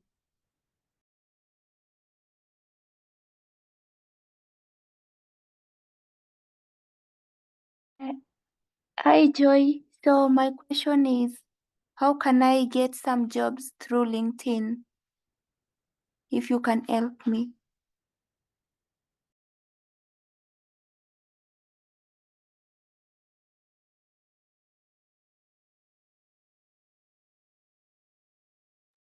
Maybe we can, okay, Susan. Okay. So, sorry, the person who asked the question is? Mercy. Oh, Mercy. Okay, sawa. So Mercy, one, for LinkedIn, it really takes a lot of work and dedication and time sometimes. So you can first work on your profile. Just go create a professional profile, have a headline, complete all the stages of your profile, then have a LinkedIn banner photo. That is also key because it highlights your profession and all that. So you work on your profession, make sure you optimize it. That's one. And also, if you're looking for jobs in a certain industry, let's say software development, make sure you connect with people in the same industry, and also be checking out. Also on LinkedIn, you can also search for jobs. You can go on the search button and search, like for instance, we are hiring, you'll go and find your industry. Because definitely you're looking for a certain industry, you'll find software jobs, or I'm hiring, you can go there, also sign up for jobs. There is also the job section on LinkedIn, whereby you can be going there regularly and checking. Okay, so you can just be checking on that, and also you can customize on those buttons. If you're really looking for jobs, people really apply for jobs very fast once they're posted on LinkedIn. It can be posted now, and in the next maybe 15 minutes, they have almost 50 applicants. So you usually try and filter. You can filter on jobs. If you go to the job button on LinkedIn, you can filter maybe jobs that have been posted for the past, let's say 24 hours. For that, it will be easy for you to apply and maybe be among the first people applying. Don't apply for a job that has been posted, let's say 3 days ago, 5 days ago, 10 days ago, even up to maybe 48 hours. They have already closed it most probably, and they are in the next stage of the job, maybe filtration and all that. So also you can look at recruiters in your industry. They're always on LinkedIn, they search. So be active in the platform. The platform really pays off and also gives back to the people who are really active in the platform. So Mercy, I hope I've answered some of part or your question. So yeah, back to you, Joy Miriam.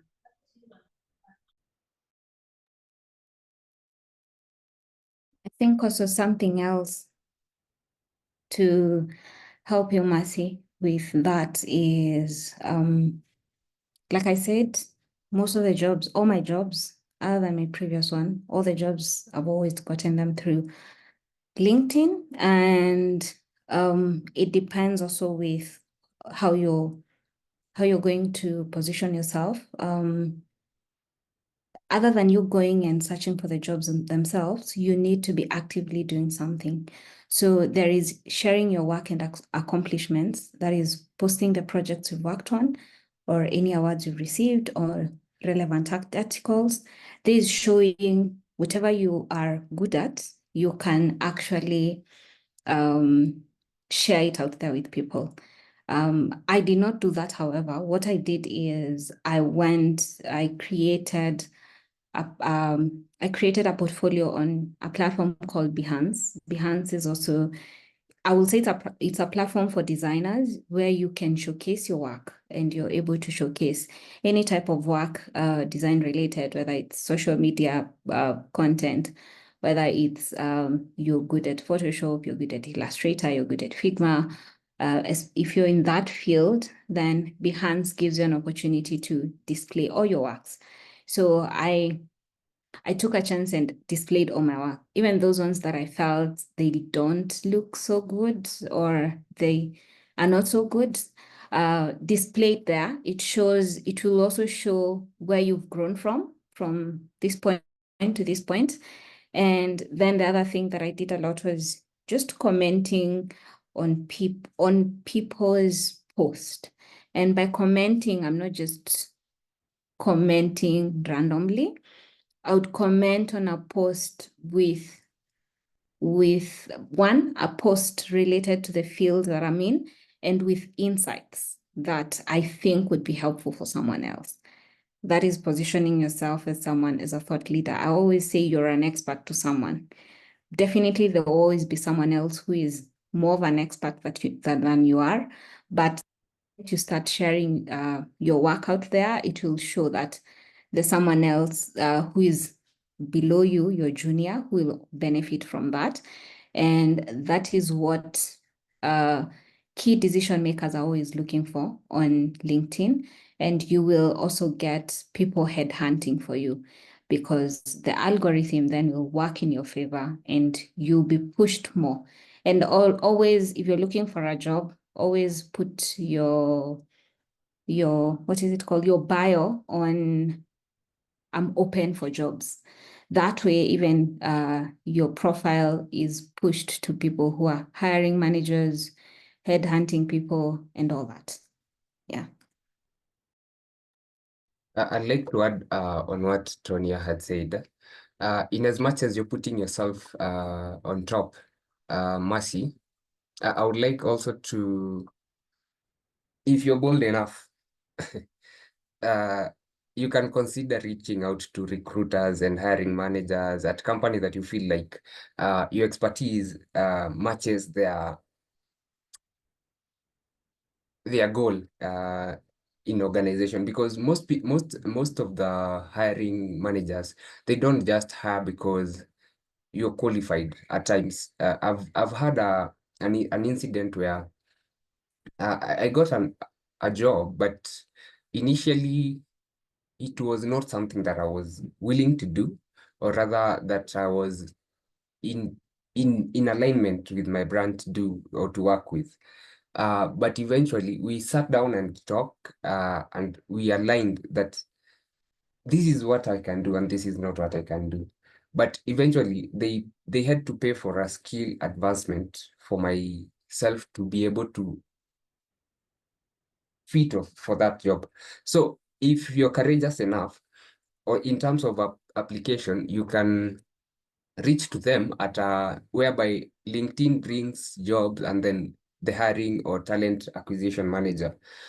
Most of them have email message, which if you're not in premium, you cannot, or you can subscribe for the first 3 months of premium and fill all those details that you're looking for a job and stuff, and then maybe put out your best foot out. Also, to answer on the question that you posted on the chat, do you think sharing certification on LinkedIn is okay? It's 100% okay. This shows how your advancement in skills and also knowledge is.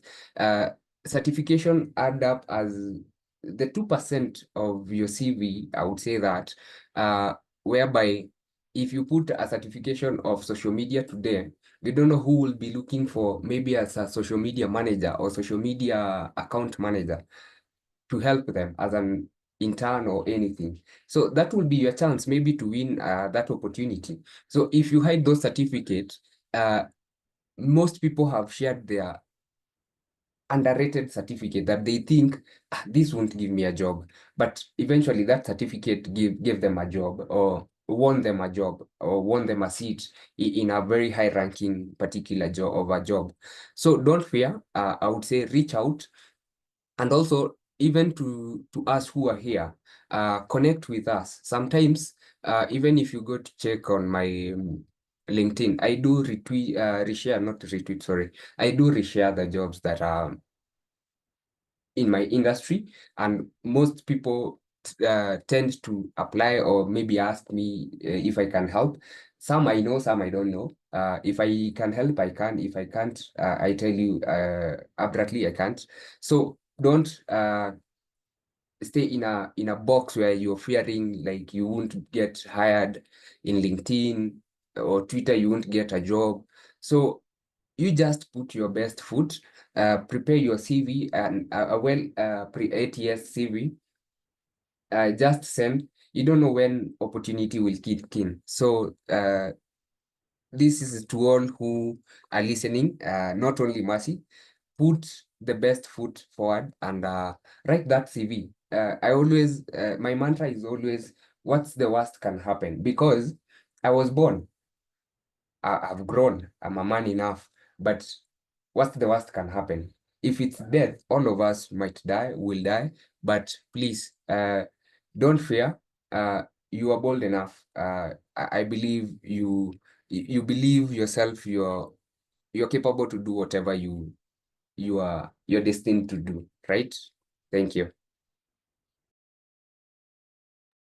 Okay, sorry, Joy, maybe I can just add on something from what James has said. As I also answer, I think it's Paul's question on misinformation and disinformation. So one is LinkedIn Pharmacy and anyone and everyone who is looking for jobs or to hire on LinkedIn.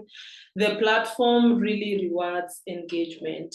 So you have to engage, like Sonia said, you can go down on someone's post and comment there. You can also, if you are connecting with someone that you found interesting or you would like to work with, you can just connect with them, and on the connection there is usually a part where you can attach a message to your connection when you're sending it. That's where maybe you can try and introduce yourself and let them know like what really interested you for you to decide to connect with them. So to Paul's question, I think I will use examples. Misinformation, for instance, if maybe a person shares an article on social media, maybe about floods. Let's use that one as an example. Yeah, the article is for sure correct. For instance, we had floods in the past couple of months, but it's not really current. It's not really happening now. So that's misinformation. I'm sending about floods now, and in Kenya, for instance, and that happened, let's say, in May or in April. That is misinformation. This information is fake news, fake websites, like just not true. They're really not true. So I hope I've answered Paul's question on disinformation and misinformation. Back to you, Joy Miriam.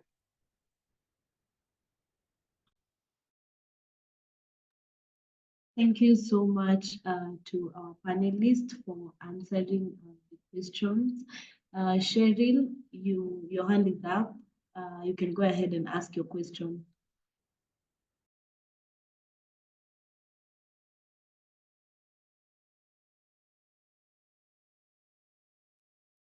Hi, my question is, could you kindly give among the best automation tools that you've used so far? Thank you.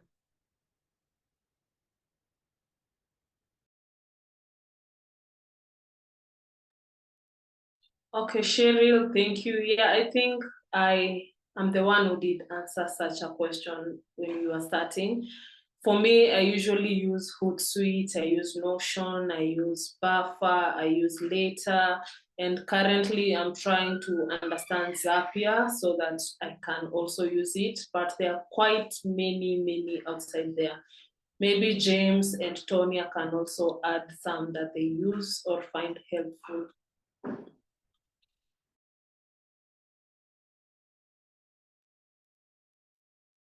I think myself, I mostly use Notion, Discord, and also Quora. I tend to use, I'm a very generic person, so being in tech and communication and PR, so sometimes you tend to mix a lot of things. The same to Tonya and Susan. I think you tend to work with the tool that you feel works best for you. I won't tell you to use all of them, but in the ones that we will share here, you can pick the one that you feel like it's working for you, because Notion for me works well. And also sometimes I do use Hotsuite when I'm purposely looking for deeper SEOs there.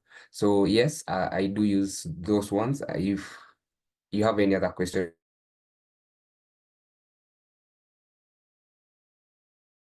Someone is requesting if you can type it in the comment section.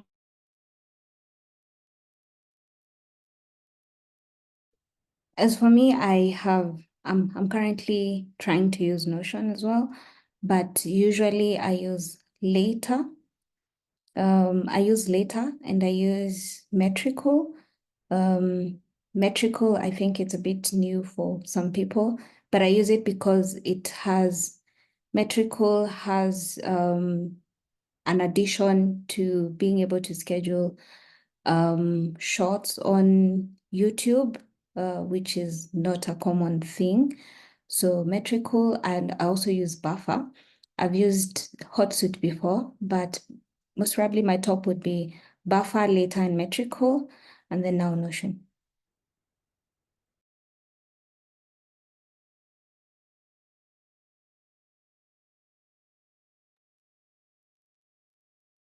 Thank you so much. I hope, Cheryl, your question has been answered. Someone else is asking in the comment section. She's saying, I am a distributor of nutritional supplements. For me to sell, I need to create awareness or share information first before I sell. How do you advise me to approach this on social media? I think I can try and answer that question. I think by promoting your nutritional supplement on social media, first of all, I would say this, the best thing, okay, let's take as a case study. The best social site that I will first check into, it's TikTok. Because why? I'll focus on educating and engaging my audience, whereby I'll be sharing valuable information about the benefit of these supplements, about their ingredients, and how they can improve overall health and well-being. This will also be helpful because one thing you can do as an photographer or an editor, create visual appealing and informative content such as poster, design, infographics, video, blog posts, and showcase your product. Facebook, Instagram, LinkedIn, and also TikTok. Those are the best to share your content and engage with your audience. Also, you should also work hard to establish a genuine and trustworthy presence, whereby these are the supplements that people will be intaking in their body. So at no point you should be misguiding people. The word here is misguiding. You should always aim to be positively impacting, because once anything happen here, and the negative, you start receiving negative, which I'm not hoping you'll receive, the negative feedback. To mitigate that, you'll have to take a long way to build a new brand, or to restart, not to restart, to withstand the negative, either comments or attack that people nowadays are doing mostly. So that's what I would say for now. Go out, take content, teach people, educate, tell them the benefits, and also let them know. You can use Meta ads to promote the products. You can pay Google ads if you know how to, for purposely of visibility in terms of locality and stuff. So if my colleagues have any other additional, they can help you on top of this. Thank you.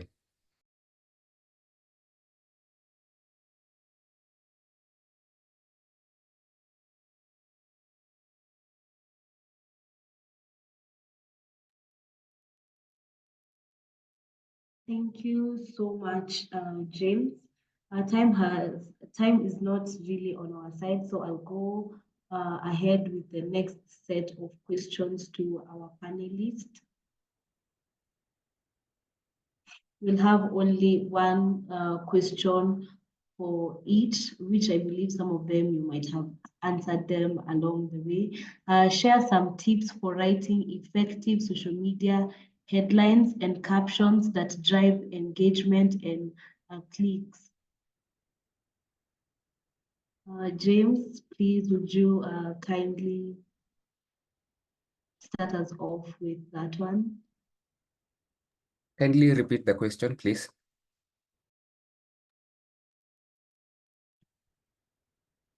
Share some tips for writing effective social media headlines and captions that drive engagement.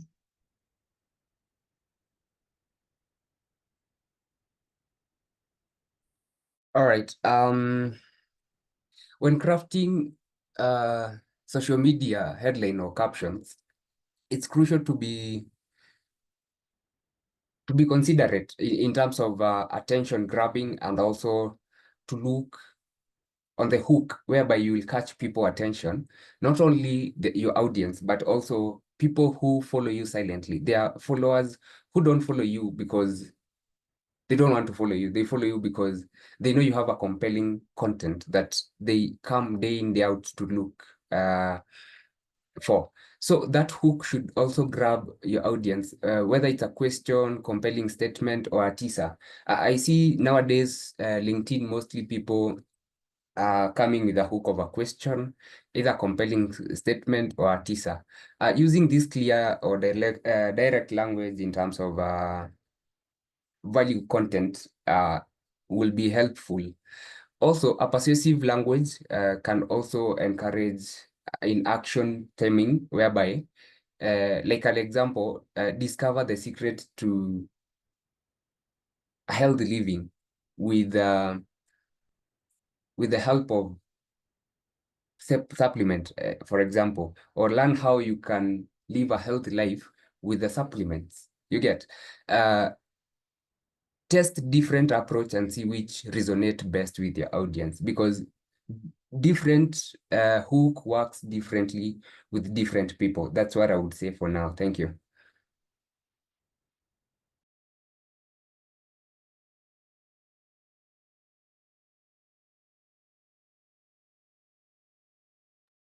Thank you so much, James. Maybe any additional point from Tonya or Susan? Okay, Joy, thank you. Maybe I can add some few tips that I have. I think this was mentioned by Tonya when she was answering the previous question, whereby you need to be clear and concise. That is, like, get straight to the point and keep it short. Do not write stories. No one will read stories. You're supposed to capture, like James mentioned, it's supposed to be a hook, meaning it's the short and the precise thing and the key point. Also, you can use action words. You can maybe, for instance, there are people we see like learn or try or join this or that. So you can also create a curiosity when you're working on your headline. You can use questions to intrigue statements or spark some curiosity for someone to want to know more. Okay, you can also include hashtags. If, for instance, it's on LinkedIn, if you're on creator mode, you can choose your top five, what are they called? Key skills. So you can do that. You can also make sure to personalize it. So, for instance, I've been following someone by the name recently. He's a very big person on LinkedIn. He's called Yasmin Alich. Yasmin really tells people and tries to advise people on how they can work on these things. So the first part, like Tonya mentioned earlier, I guess, and also James at some point, you need to capture the first statement or the first 2-3 words. They're supposed to be your key strength. Like your elevator, you can use it as elevator pitch, like what are you known for? Tonya mentioned she's a social media manager and also doing UI UX. So maybe I can just use her as an example. You can start with that. Social media manager and UX, maybe profession or something, then you can go down and put the small other things that you do in your headline, but try and keep it short and precise. People will be captured, their attention of people on social media is very small. Their attention span is very little. So if they don't really get it in the first less than 3 words, they will just leave, they will just move. Yeah. So that's it from me. Thank you, and back to you, Joy. I think also something else I can add on that, Joy, would be don't use professional jargons or words that people really don't understand, because if I'm not even understanding what your topic is, probably you've approached it from a perspective of your profession, then you lose out on people who your customer might not be in your profession. They just be in need of your expertise, but they don't know anything like that. So try and use simple language that people can understand. I think I would give a very good example. If I was to write a topic in UX, and then I start with here are my thoughts about heuristics, or are heuristics becoming a troublesome in your life. Most of you probably, if you don't even have a background in UX or you've never done anything like that, you wouldn't even know what heuristics are. You see, but if I was to write it in a way that is a bit simpler and explain it in a layman's language, and I just say a heuristic, let me just use a simpler language, would be probably it's an approach of learning. So if I use that, then you're able to decipher exactly what I'm trying to explain to you. So try not to use jargons, because your client or if someone is purchasing, unless you're trying to explain, let's say an example of someone who is selling the supplements, unless they're trying to explain the contents in the supplement, then that makes sense. But if they promote it with that jargon, then I might personally, as a person who is buying it, I might not know what that jargon is useful to my body as a supplement. But if you explain it in a simpler way, then I'll be able to grasp it, yeah.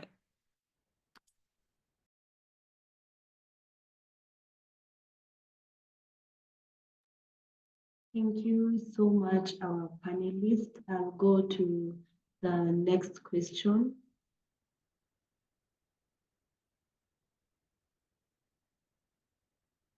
How does one deal with negative comments and hate speech on social media platforms?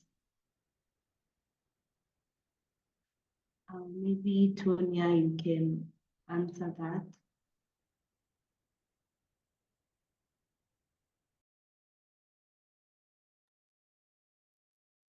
Okay,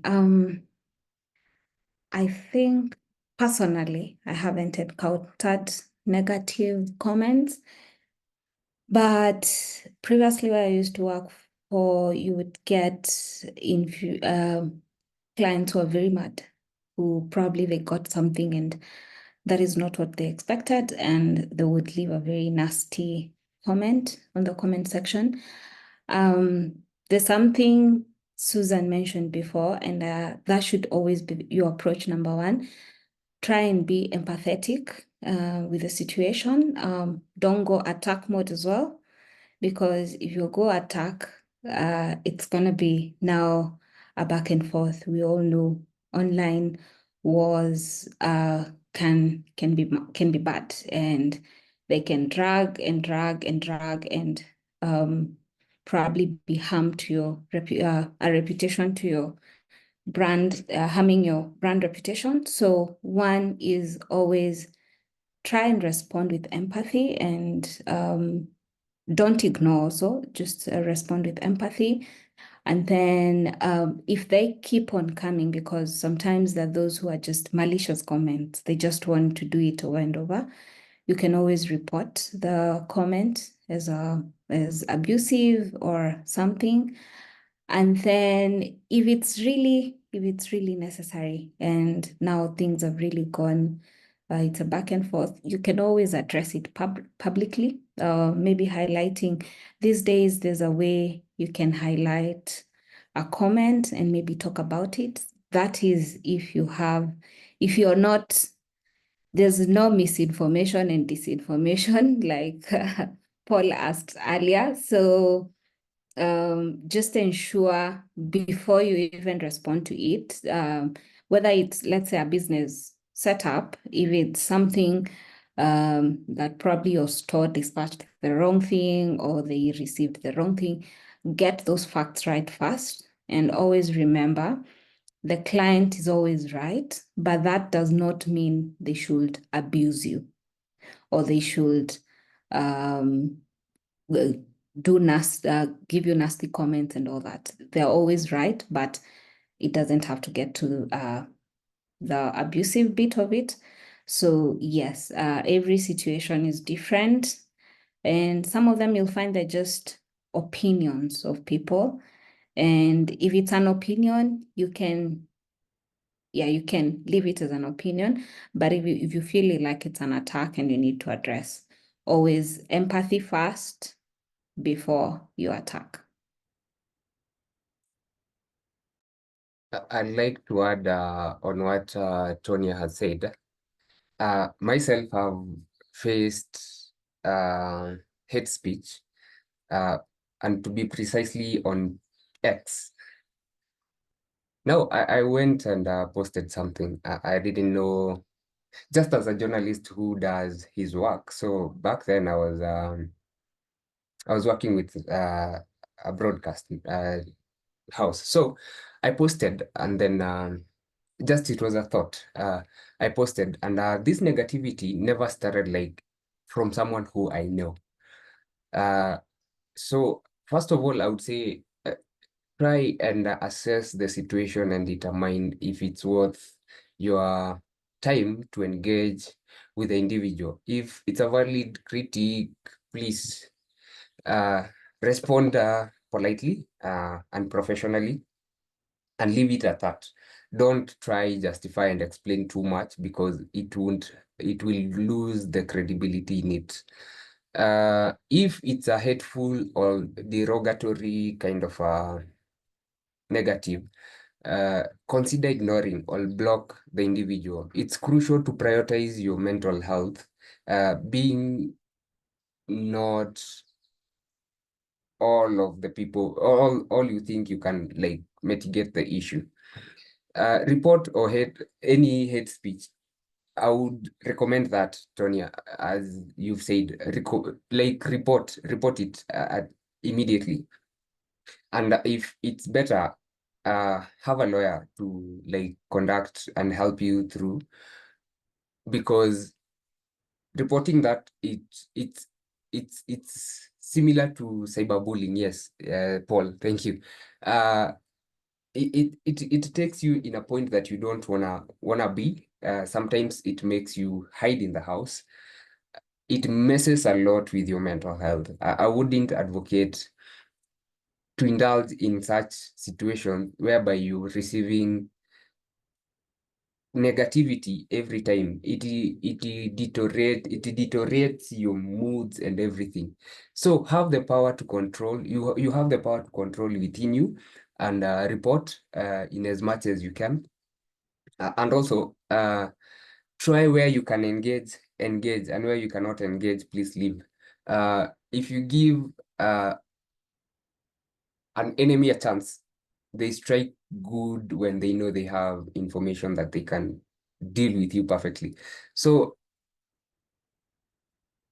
please look where your energy is being driven, and also try as much as to avoid any negativity in your brand, because it makes you feel like you'd want to leave everything and just like get into a new life.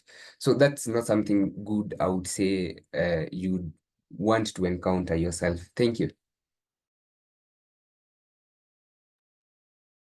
And I think to add something to what James has just said right now, be very aware of cloud chasers, especially when you get to a certain following. Let's say your brand is on Instagram and you get to a certain following that is very high, you will always have cloud chasers. And a cloud chaser will always leave a very controversial comment or just something on the comment section, so that they can get that attraction, or they can get most of your subscribers to follow them and all that, and just drawing all the attention to themselves. So the earlier you identify it's a cloud chaser, just try as much as assassinate that character. Be empathetic, say sorry. If it's a brand or it's a team thing, say my team is working on it, and we'll get back to you as soon as possible. And yeah.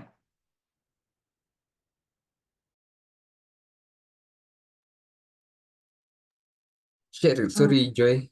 Sorry. Cheryl, your hand is up, and I need to hear what you do ask. You do want to ask. Oh, sorry, I should have put it down. Sorry.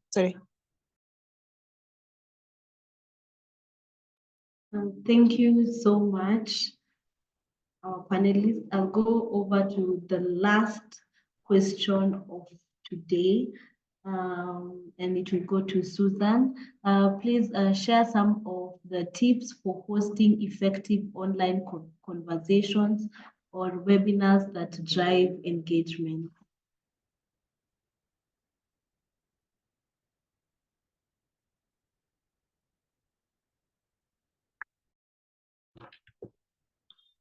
Okay, thank you very much, Joy.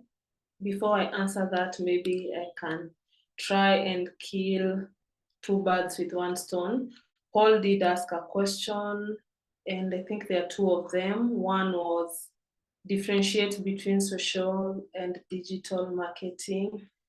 So digital marketing encompasses social media marketing, SEO, and SEM. Social media, that is when now one just decides to go with social media alone. So then also on the cyberbullying, channels of reporting cyberbullying, I think each and every single platform has those ways of reporting, how you can report certain things. If it's a comment, you can just click on it and say report. If it's anyone, you can just even report an account. So each platform has those channels. Then to Joy's question, Okay. The question was share some tips for hosting effective online conversations or webinar that drives engagement. One is promoting in advance. As you can see, this webinar, Joy has really been doing a great job on the socials. She started creating awareness around it way in advance, not the last minute. Also engaging, you encourage attendance, like submitting questions. I think Joy also did that. There is where you could you are supposed to ask maybe questions when you're registering if you want people to talk about certain thing. And also polls. I think Joy has done some of the polls like here on the webinar. That's creating engagement, and also the Q&As, that is a way of also creating engagement. There is also like professional setup, like the way we were requested to turn on our camera. So if I'm speaking, you can be able to see me. I'm in a well-lit environment, and my internet connection is supposed to be stable for effective communication. Then also like follow-ups after such, you can reach out to if it's the speakers, send them a thank you note. If it's someone who asked question and maybe it wasn't really answered, or you wanted to do a follow-up and understand if they really applied or grasped the concept, you can reach out to the person with a follow-up. So yeah, those are just some effective online conversation that can drive engagement. Thank you, Joy. Any additional points?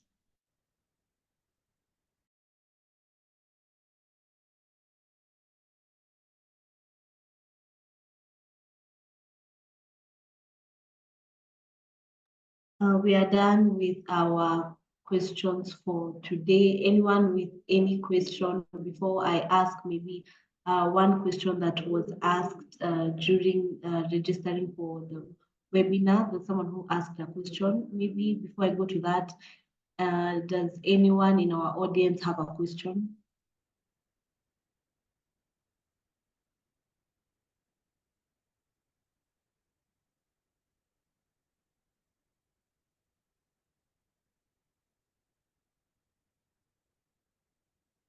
Since there's no question, I'll just go ahead and ask. Oh, yes, yes, Rose.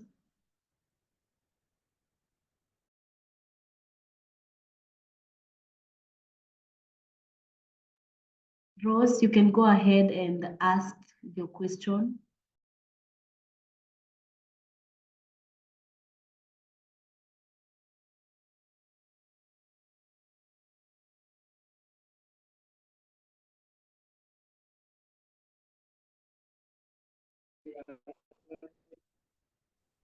Rose, Thank you, Joy Miriam. On my part, I just want to appreciate, first of all, this opportunity.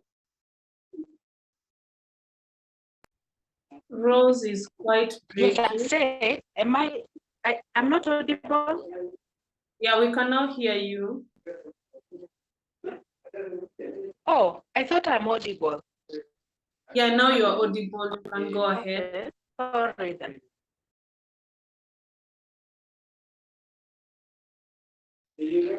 I'm speaking, yeah? I'm wondering if they're not hearing me. We can hear you, Rose. We can hear you.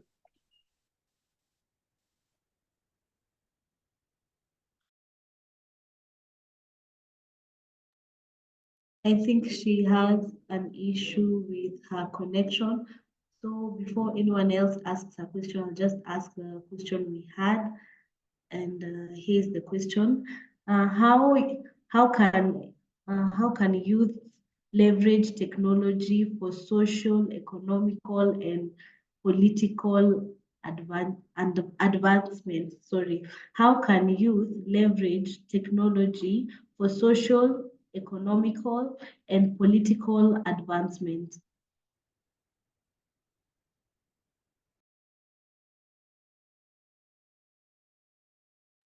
Any of our panelists can choose to answer that.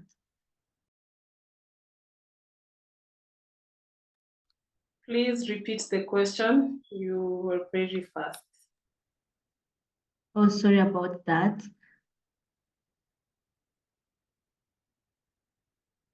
How can youth leverage technology for social, economical, and political advancement?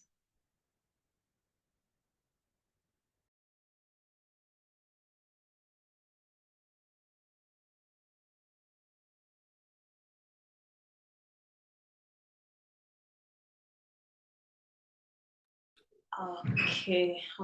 I don't know if I will answer it correctly, but I can try.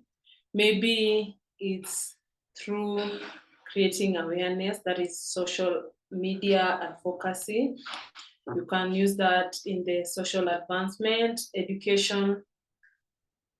Okay, Rose is saying internet failed her. Okay, so social advancement, you can do that in creating social media advocacy. There are very good advocates outside here in their communities. We also have community building. You can also, in terms of education and learning, you can use e-platforms for learning. There are very many outside here. I think I've done one for Alex, that is the ICE one. I'm also doing more with Hootsuite and also Google. You can do digital volunteering. I think I'm volunteering with an organization from West Africa here remotely. Then there are people who are very good with crowdsourcing. You can also work on that. In economic, that is entrepreneurship and startups. You can place your business online and all that. You can also do freelancing and also the gig economy, all that. Like you can also be a digital nomad. There are a lot of those. I think in our industry, most of us, we are digital nomads. In political, that one I'm not really for sure, can't give much about it, but yeah, I've seen activism. Like currently we are experiencing the demonstrations, the finance bill rejection. So we've seen a lot of activism going on social media. We've also seen like people trying to share their thoughts and their feedbacks and what they feel. Okay, then also we do have the facts checking, and I think we mentioned that, to verify some of information online. Then also online discussion forum, again, to go back to the demonstrations. We've had a couple of tweet spaces with almost to around 120,000 or 150,000 people joining the space to share ideas, to brainstorm, to discuss the current situation and all that. So yeah, to your question, Joy, I think that's all that I can say, and back to you. Anyone else, maybe our panelist with a response to that as we finish? I think I have one, Joy. So for me, I would say it's the aspect of community management and community engagement. So you can leverage that a lot. And community engagement means sharing. This goes from simple as just sharing images of you in the community or whatever you're doing, especially in socioeconomic settings, what's happening, let people engage, let people curate a specific hashtag. We've seen how one hashtag can go beyond so many levels. Right now, I will say Kenya, we are using social media to have our civil rights heard, and we are exercising that by just using a very simple hashtag, and we're trying to get it to as many people as possible. So with the right motive, you can always get to as many people as possible. It helps you build community engagement.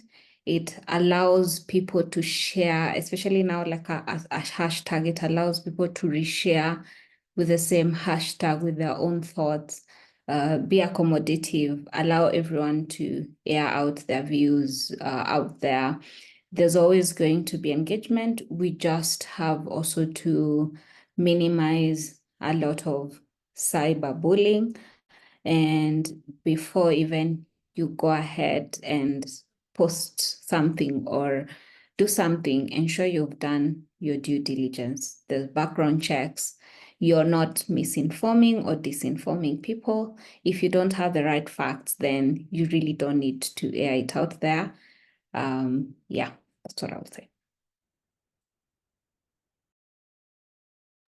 Thank you so much, our panelists, for making this session engaging. Sorry, so Joy, I think someone asked me a question from something that I said. That is Blessed Jackie. Blessed Jackie asked, what do you mean by digital nomad? I hope the spelling is right. It's digital nomad, and that is people who work remotely as they travel. Like you travel as you work. You basically work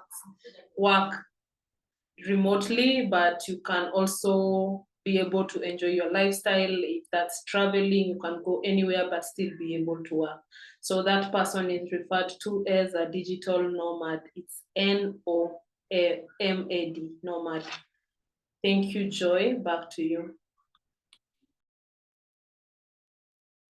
I think I can also add something regarding that digital nomad, because that's usually my name on the socials. You also do get visa. There are countries that give digital nomad visas so that you can go to those countries. You're not really a citizen, you're not traveling, you're traveling at the same time you're working. So that is what a digital nomad means. You can move from country to country, and at the same time, not all countries, they offer that visa, but I know some do, especially like Bali, they offer that, and others. So that's what digital nomad means. But first you have to work remotely, purely remotely. You're not reporting to any office in particular. Yeah.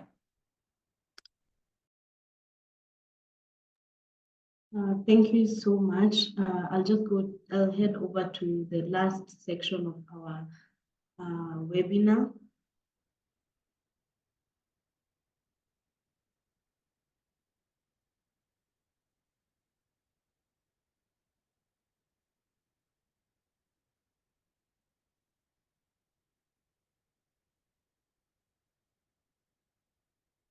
Which is the Mobi Girls Mentorship Program, is starting on July to December.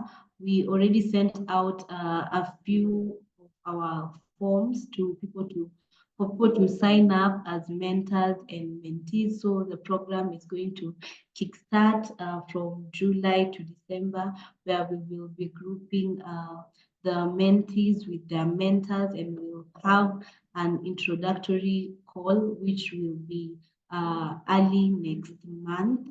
So for those who've registered for it and are here, the program will officially start on July to December. We'll officially start on July and it will end at December. So I want to invite Holiness to give the vote of thanks and closing remarks. Holiness, you're welcomed. Okay, thank you. I'm not sure if you can hear me.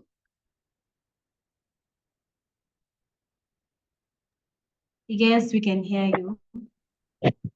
Okay, so my name is Holiness Grace, an alumni of Immobilis.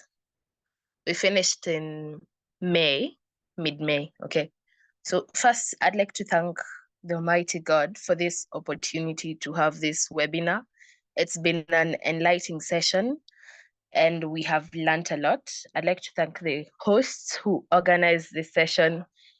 It's helped us to discover ways of how we can utilize the social media in order to advance ourselves in our professions.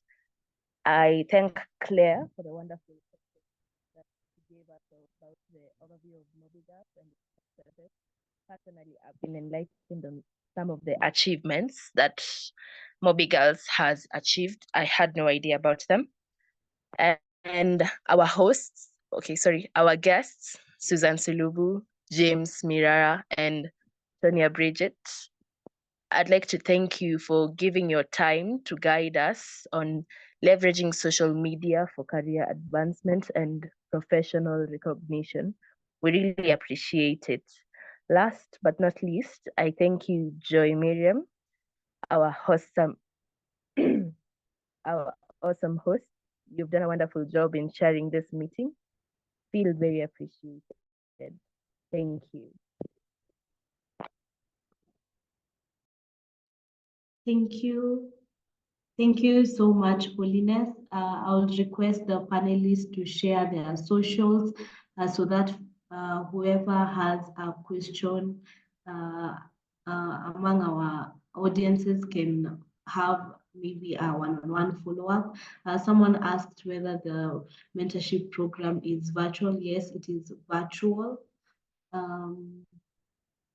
And lastly, I'll request if we all turn on our cameras so that I can take a photo, please. Everyone turn on your camera.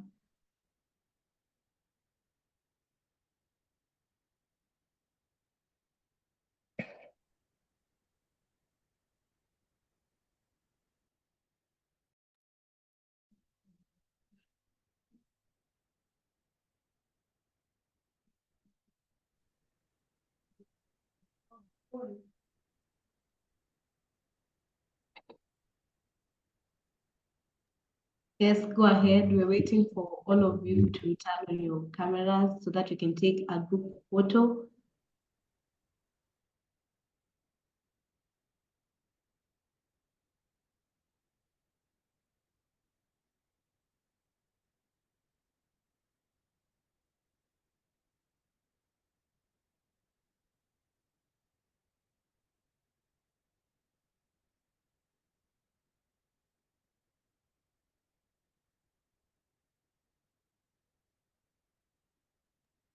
Yes, please, those who are remaining, turn on your cameras, tafadhali.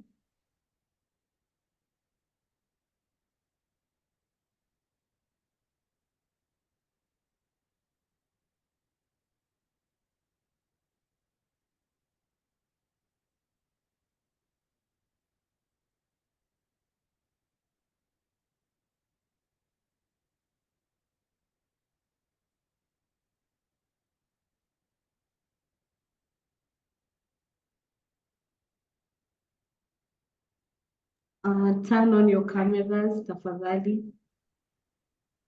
It will just take a minute.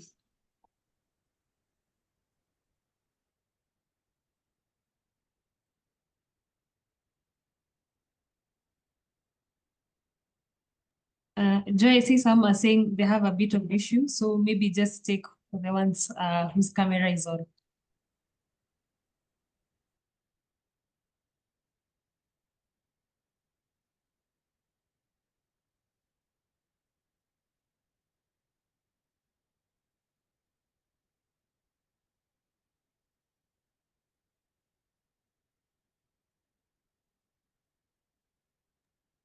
So thank you so much, everyone, for participating in this webinar.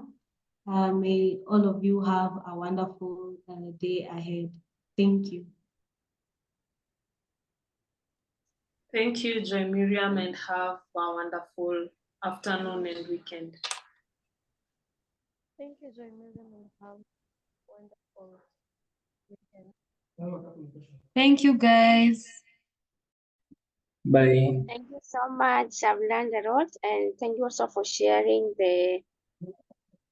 your connections. I will keep in touch. Thank you so much. God bless you all. You're welcome. Thank you. Thank you so much for having us, Joy, and the whole team. Have a lovely day. Thank you as well.